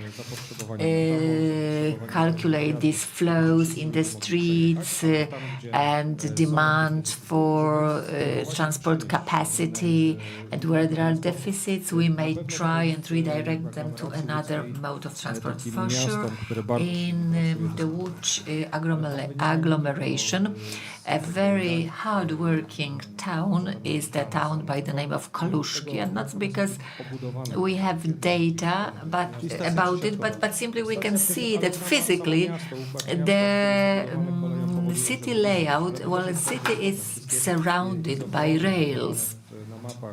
There are railways everywhere. So this agency can be boiled down to the fact that, for example, if you say that 10,000 people live within a distance of a 5-minute walk to the station, it means that it's a well-used station. But if this distance is further, you need to provide parking places so that people could drive there and leave the car. Well, the further we get, the fewer the passengers, but what's important is the proximity of the railway station or a good road infrastructure or parking infrastructure. We have, for example, Piotrków Trybunalski, which is a relatively big town, but the time that you need to go from this town to another one by rail is longer than if you travel by car, because there is a motorway just very close. So we want to offer more high-speed trains, because if they, for example, if from a town from a town to Łódź, you need to go 19 minutes to go by rail and 45 minutes to drive. The choice is obvious. So it's also about the timetable, I guess. Yes, we have a special planning and analysis section or department, and we have different tools, business intelligence tools. We also cooperate with universities of technology that plan and offer simulations of this traffic. We work with our central transportation hub that work with these transportation models very intensely, because they have to do it, because their investment plans are really very serious. So we are using all the experience. Well, I come from Gdynia. I've traveled by train, and there is a direct train from Gdynia to Łódź, but I need to change on my way back. So perhaps it means that I should stay here, because it is a one-way ticket. And I live far away from the station in Gdynia, but I can reach it easily. So you studied in Łódź, and you live up at the seaside in the Tri-City. You have you have a belt road around these three cities. And also you have your internal agglomeration railway. Yes, this is they have the best index of using railway connections in Poland. But data analysis takes place at different levels. On the one hand, who our passengers are, and physics and mathematics, how to organize all these routes and frequency of running. But the fact that rails, long-distance rails, are separated from agglomeration or metropolitan rails, this is very important for the timetable, because the frequency can be very high, and that's what the passengers like in Tri-City. But in Łódź, for example, we have not enough rails, and we are lobbying to have more of them, because we want to achieve a certain standard. Because to us, long-distance trains are priority trains, and these municipal trains or agglomeration trains, they get the slots in between. In Warsaw, for example, also long-distance trains and agglomeration trains are using different rails. So the dedication of particular railways is very important. That's what we also carried out such analysis, where we lose most of time to either separate these trains or also to have bus passes. They were not always very good, but in most cases we reduced the time even by half. We started with Paris and Madrid, and I wanted to avoid the subject of data, but I can't do that. Well, we are maybe not speaking of data, but mathematics rather. Ladies and gentlemen, if you have questions, kółka, które zrobiliśmy z naszymi gośćmi. Ja tak spytam podstępnie teraz, jakoś dosłownie. I'd like to ask you once again, our panelists, do you want to comment on what you have just said, or? Well, I'd like to refer to what has just been said. Well, it's a good to be this very spoiled passenger who knows that, for example, in Tri-City, nobody would take a bus to go from Gdynia to Gdańsk, because everybody knows that if I want to go from Gdynia through Sopot to Gdańsk, I will use my agglomeration train and then bus and then train again. So, and I don't have to make all these calculations, what time I should leave to catch the train and then the bus, but I'm sure that whenever I go, my train will arrive within 5 minutes. And that's also related with what's going on around this agglomeration railway. Because we have districts which are where people just go to sleep only, and they spend the rest of the day in other parts of the city or the Tri-City. If I'm to take a car to bring me to the railway station, I need a big parking place and be sure that I will find a parking lot for me. Well, the same goes for bicycles. If I know that my bicycle route takes me directly to the railway station, I will take my bike and then I will use the train. That's why our residents feel better connected and they are more mobile. And they are motivated also to move. And speaking about data, the heart of good planning are data. Data about how many people live in a particular area, isochrones, or the possibility to compare these isochrones with the number of people living in a particular town tells us whether our money is invested efficiently. Well, of course, we have a finite amount of money, so we can spend them infinitely without any limitations. So we start with spending money in areas where the effect of having or of having access to train is multiplied. We want to reach as many people as possible, because if they start using municipal transport, it means that it will be also easier to move around the city using other modes of transport.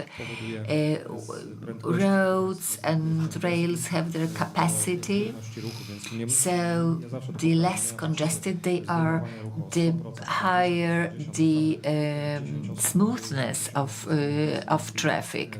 So it's not that we want to totally eliminate, for example, private cars, but we need to reach a certain level of smoothness in this flow. Questions? Do you have questions, perhaps? We don't. Our time is not unlimited, but we have a representative of local authorities and a scientist who work on circular economy, putting these solutions in place, educating people, telling people that it makes sense. Well, this circular economy, well, everybody hearing this term, everybody runs away, so tell me.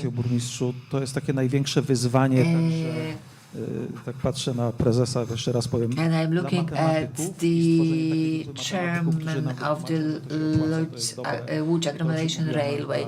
Is it good? Or really, and we live surrounded by trees?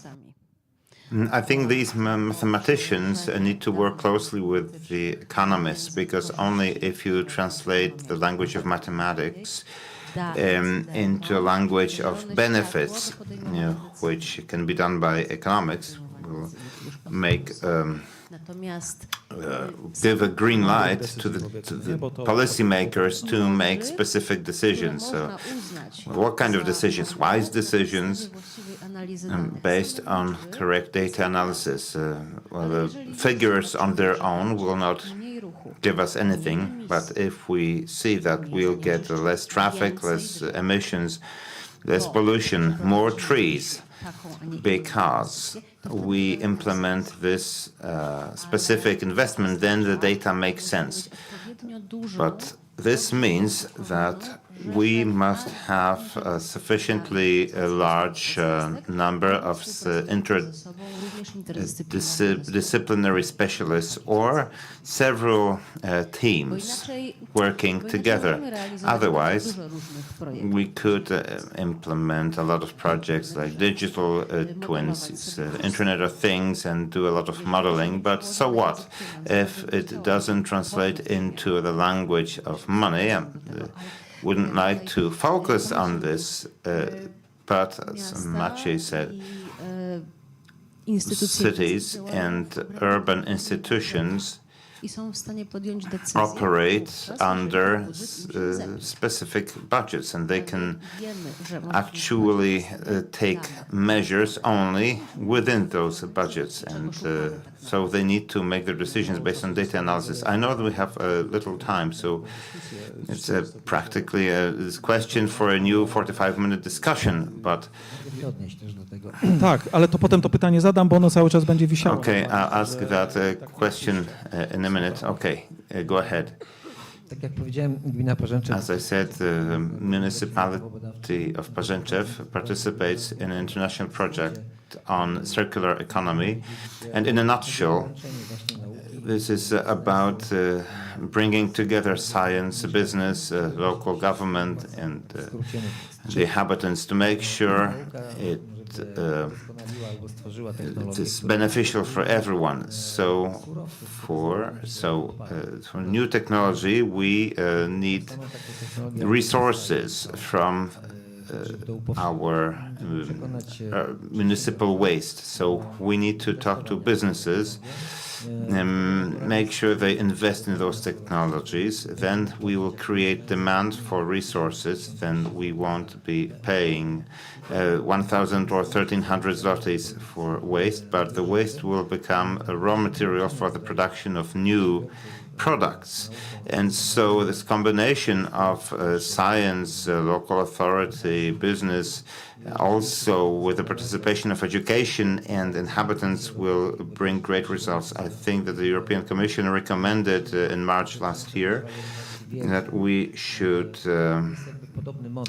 actually appreciate knowledge, or we should make sure that we use scientific achievements in practice with the participation of inhabitants. I think that's the right way for inventing model solutions with benefits for everyone. As we talked about the circular economy in Parzęczew, they built a greenhouse next to a school, and that is a very good example of education. Well, actually, we have a Circulab festival. We have a Facebook fan page. Please visit it. Also, website www.circulab.pl. We want to organize the first circularity festival in Poland. We invite everyone.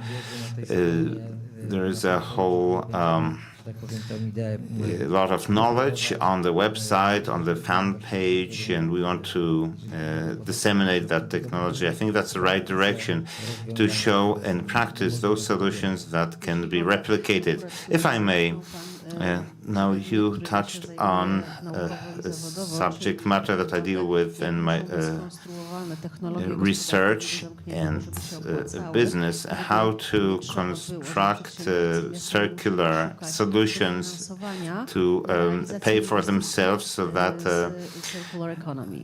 the local authorities wouldn't have to look for grants or subsidies. So we need to identify what can be, what savings we can get, for example. Nitrogen, phosphorus can be reclaimed at water treatment plants. Now, how much we could reclaim and where's the limit? This is something I'm extremely interested in, both in research terms and in business terms. I think that is the way.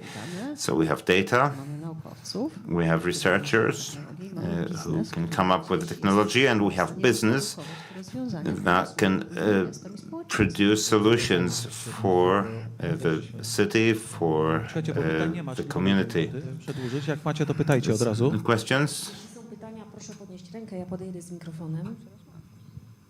If there are questions, I'll approach you with a microphone. Okay, as long as we do not have questions, I'd like to tell you how much of a given type of waste we have in our waste flow in our 19 communities in terms of plastic, metal. They're usually collected in one bag. But there are different types of plastic, but let's say a business needs only a specific kind of plastic to reuse, but we do not have any specific data about how much of this specific type of plastic is disposed. And let's say an entrepreneur to set up a company needs to know exactly how much resources, how many resources they can obtain to make sure the investment is profitable. So we should have more data to enable greater level of detail of analysis for entrepreneurs. Now, furthermore, new technologies that require raw materials from waste should be supported and subsidized. We should develop as many companies as possible of that kind to increase the utilization of waste. Now the question is it really the case that if we learn exactly the composition of waste,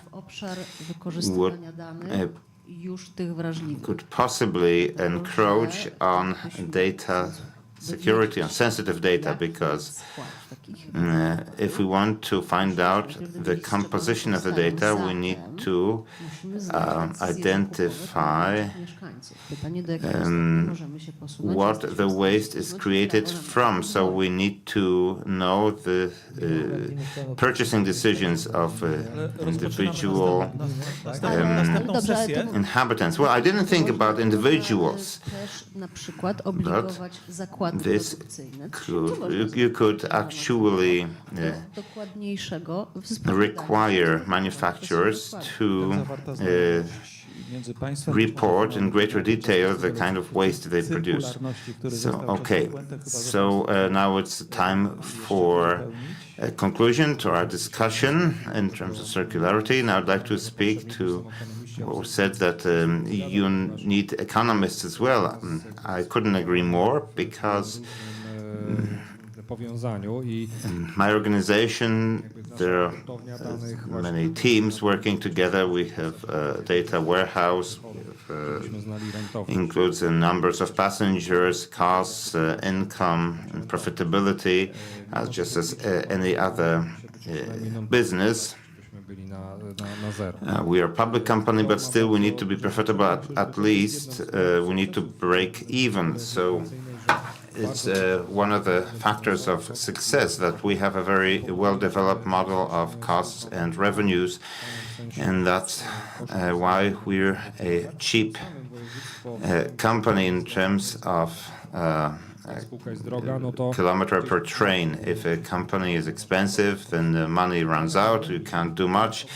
Now, in addition to economists, mathematicians and data, you need behaviorists, because if we don't reach out to people, no matter what we do with the data, there's this human factor, and some people are afraid of things, and so on and so forth. For example, we want to work with Parzęczew because we want to reach out to people. We had a marketing workshop recently about a variety of strategic and tactical goals, and one of the objectives for us is to reach passengers directly. Because, for instance, in Parzęczew, for many, many years, we didn't have public transportation as a rule, and for sure we didn't have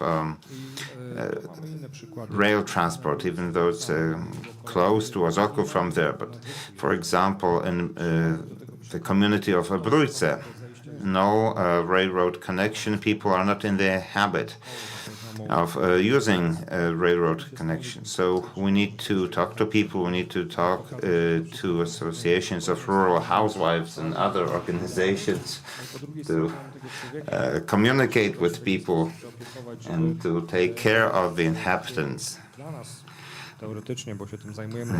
And to make sure they can do the simplest things. You know, purchasing of tickets at the ticket machine, automatic ticket machine, may be too complicated. Okay, they know how to refuel a car, but not sure how to buy a ticket, and we need to reach those people. Education. So this is my pre-conclusion. Now, Martha, the conclusion will be for you. Now, education. Absolutely, I'm very happy about what I heard. The art and culture. Now, as I look at you speaking about circular economy, we could provide a lot of examples, but two artists, Ola Ignacia, Kalina Kępka, they have the snow painting project, installations. I'm not going to discuss them, but one of their slogans is, in the past, nothing was waste. And the digital technologies are helping us to get to a point which was obvious for people in the past. Now, your conclusion. Now, what are you expecting from me? Well, a conclusion. Now, we spoke about threats and opportunities, and I think that we showed that all these solutions are tools. The data collection is a tool, AI is a tool, technology can be used for good and bad. So even not everything can be judged in moral terms, but you pointed out that we can reach some people by contacting associations of rural housewives or other organizations. Now we must show them that the automatic vending machine will not tell you, okay, you didn't buy a ticket, you're stupid, and so on and so forth. But there's also a younger group, and they are not interested in getting somewhere right now, but they want to open an application, and the application will show me how to get from point A to point B. And I don't really care how the application takes me there. I expect an immediate answer. It's a statistically younger group now.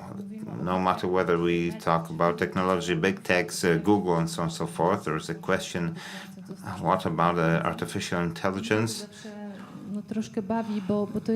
And it's a little kind of funny to me because it's a very broad term. It's a chat GPT, and people playing with it, and they're asking it, okay, what would I look like if somebody painted me, and so on and so forth. Now we have Pinpoint that uses artificial intelligence as well. Now, in the past, once we recorded an interview with somebody, in the past we had to make a transcript by hand, and right now we have tools that will generate a PDF file or a doc file within 5 minutes, and those tools can also suggest the roles of of the speakers, but we must really be very careful because those tools tend to fantasize. So again, there are tools that are not well understood, and others more mundane, like showing a path from point A to point B. So we're going back to education. So I think there is no Congress that can do without education. This basic work, let's teach children at schools. Without a solution to those problems, without showing people how to use things, we won't achieve social acceptance. Okay, so ladies and gentlemen, let's educate. Matalicja trzecia, Konstancja Jabłońska, Ryszard Nowakowski, Maciej Sobierał. My name is Jacek Grudzień. Many thanks to everyone for staying with us.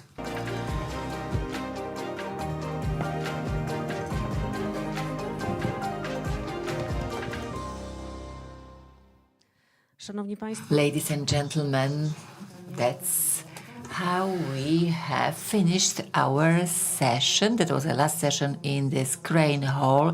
Thank you very much for your participation in person and online. But this is not the end of the Congress yet. In the Machine Hall at 4, the final session will start, Language in the City of the Future, and the summary will be presented by Professor Hausner, the president of Open Eyes Economy Summit, one of the co-organizers of the Congress. Thank you very much. The time has passed so quickly. I hope it was a very fruitful Congress for you, and see you next time at the next edition. Thank you very much.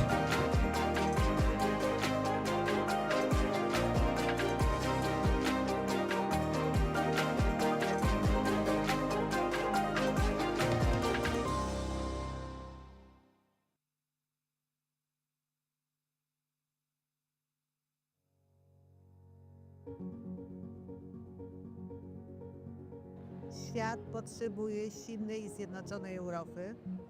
Stanie się to tylko wtedy, kiedy tą naszą jedność będziemy budowali na wartościach, tak jak to było w przeszłości.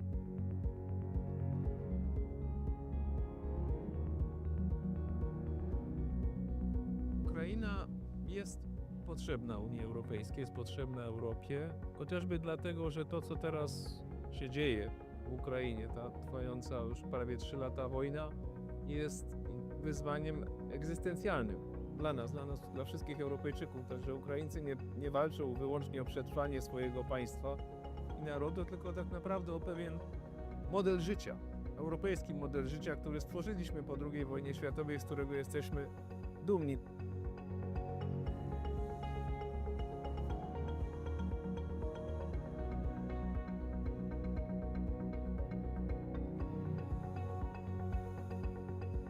Współcześnie człowiek doszedł do takiego poziomu rozwoju, że to, co narodowe, wymaga tego, co ponadnarodowe, aby rzeczywiście mogło się urzeczywistnić. Taką wspólnotą ponadnarodową, która jest dla nas geograficznie, historycznie i kulturowo właściwa, jest wspólnota europejska.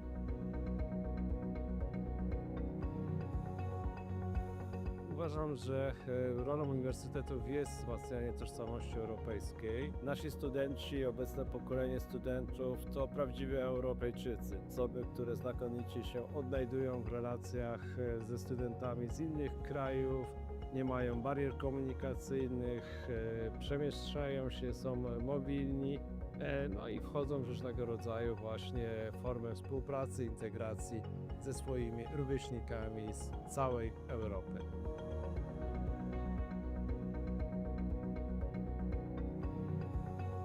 Tutaj przyjeżdża też bardzo dużo osób z całej Europy. Oni tutaj pracują i my się od nich uczymy.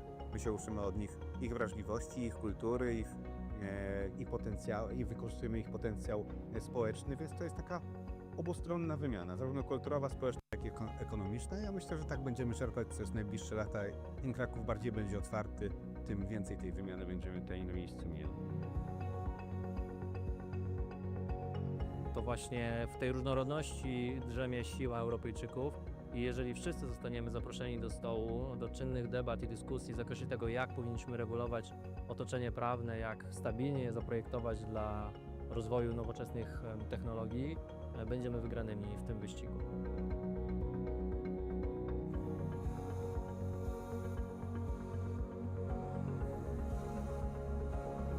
Dla Europy jest ważna różnorodność, ale nie możemy mówić o różnorodności, kiedy do końca sami siebie nie poznamy.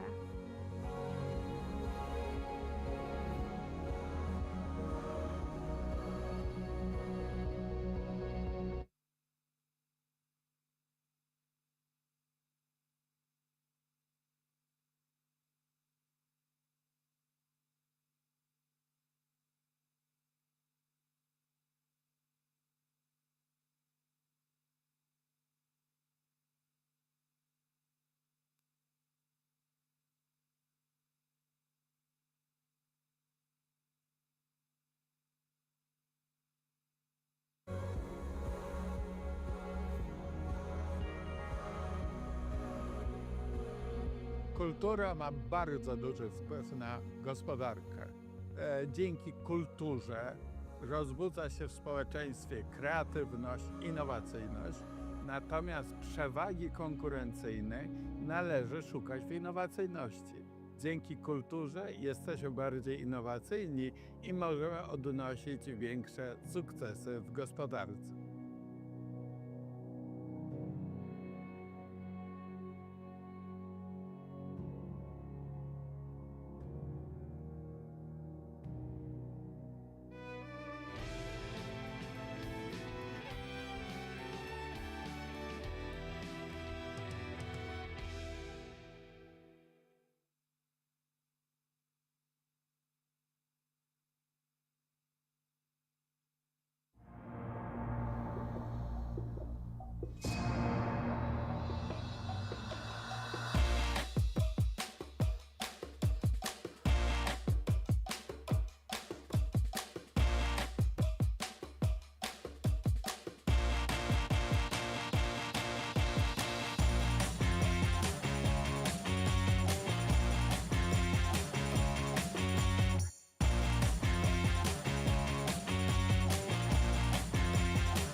Już od 10 lat otwieramy oczy na ekonomię wartości.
Poland is an emerging tech hub of Why Europe. Poland is leading The Central tiger Europe's of digital Europe. transformation. Europe's new growth engine. Chcecie wiedzieć, jak to robimy? Przyjrzyjmy się temu z bliska.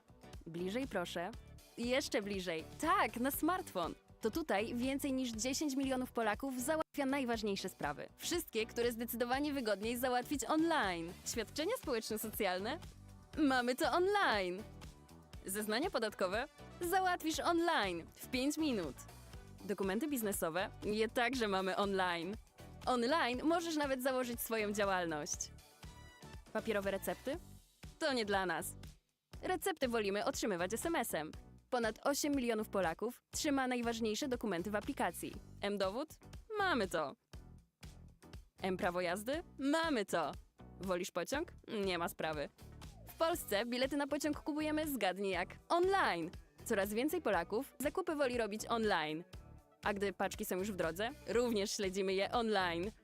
Jak za nie płacimy? 9 na 10 Polaków robi to za pomocą smartfona. Tak, to absolutnie bezpieczne. Skąd to wiemy? Cóż, fintech w Polsce kwitnie. To my jesteśmy w tym liderem. Bo jak nie my, to kto? Polacy mogą czuć się spokojnie, załatwiając sprawy online. Cyberprzestępstwa czy podejrzane incydenty? Zgłaszamy je online. Powiadomienia na temat niebezpieczeństw? Mamy je online. Cóż, lubimy być świadomi. Właśnie dlatego również uczyć się wolimy w digitalu. Bezpłatny wirtualny dostęp do zbiorów z największych muzeów i bibliotek? Mamy to. Dostęp do szybkiego internetu w szkołach? Mamy to. Nauka dla seniorów online? Wiadoma sprawa. I wiecie co? Chcemy więcej.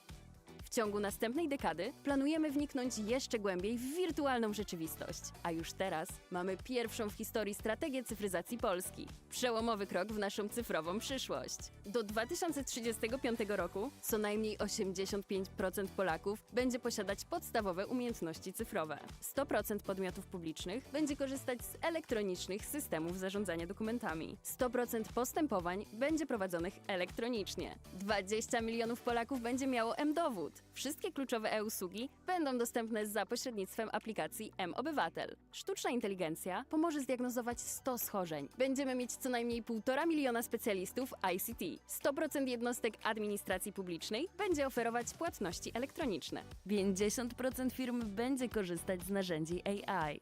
Ale to wszystko nie wydarzyłoby się, gdyby nie społeczeństwo, które bycie online ma we krwi. Polska wykazuje wysoki poziom interakcji społeczeństwa z państwem za pośrednictwem technologii cyfrowych. Ponad 45% powyżej średniej. A dzięki duchowi przedsiębiorczości i otwartemu społeczeństwu mamy ogromną szansę na przyspieszenie naszej cyfrowej transformacji. Czas, aby to Polska została europejskim liderem i inkubatorem dla wielkich firm z globalnymi ambicjami wzrostu.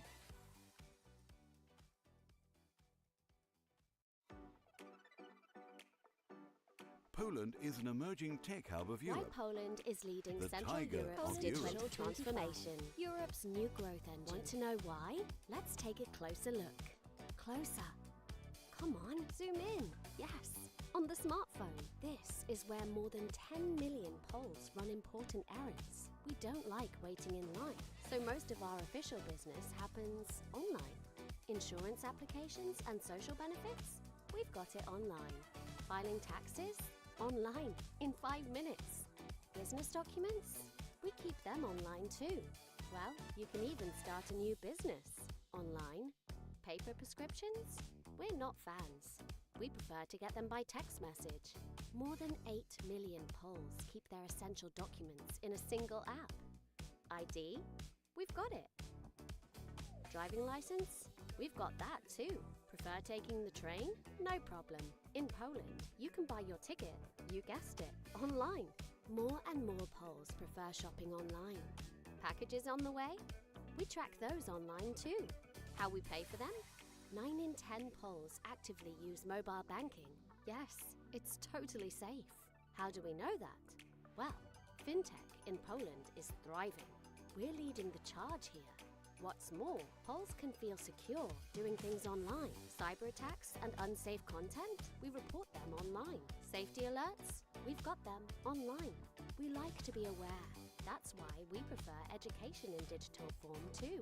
Free access to digital collections from the largest museums and libraries. We've got it. High-speed internet in schools? We've got it too. Digital education for seniors? We're on it as well. And guess what? We're not going to stop. Over the next decade, we plan to move even more into the online world. Poland's first ever digitalization strategy is here, a groundbreaking step in our digital future. By 2035, at least 85% of Poles will have basic digital skills. 100% of public entities will operate using electronic document management systems. 100% of their proceedings will be handled electronically. 20 million Poles will have a digital identity wallet. All key e-services will be available through the mObywatel app. AI will help diagnose 100 medical conditions. We'll have at least 1.5 million ICT specialists. 100% of public administration units will offer e-payments. 50% of companies will be using AI tools. But all this wouldn't have happened if it weren't for a society of whom being online is simply in its blood. Poland shows a high level of public interaction with the state through digital technologies, more than 45% above average. With an entrepreneurial spirit and an open society, we have a huge opportunity to speed up our digital transformation. Let's become a European leader and an incubator for great businesses with global growth ambitions.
Świat potrzebuje silnej i zjednoczonej Europy. Stanie się to tylko wtedy, kiedy tą naszą jedność będziemy budowali na wartościach, tak jak to było w przeszłości.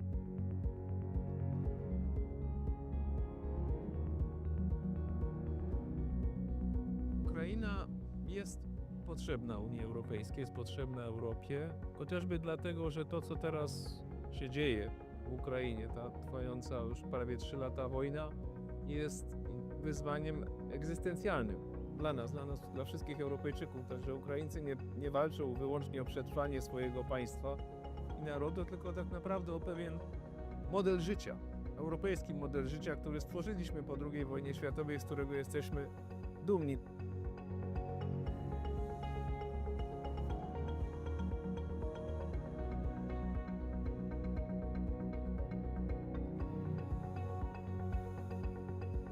Współcześnie człowiek doszedł do takiego poziomu rozwoju, że to, co narodowe, wymaga tego, co ponadnarodowe, aby rzeczywiście mogło się urzeczywistnić. Taką wspólnotą ponadnarodową, która jest dla nas geograficznie, historycznie i kulturowo właściwa, jest wspólnota europejska.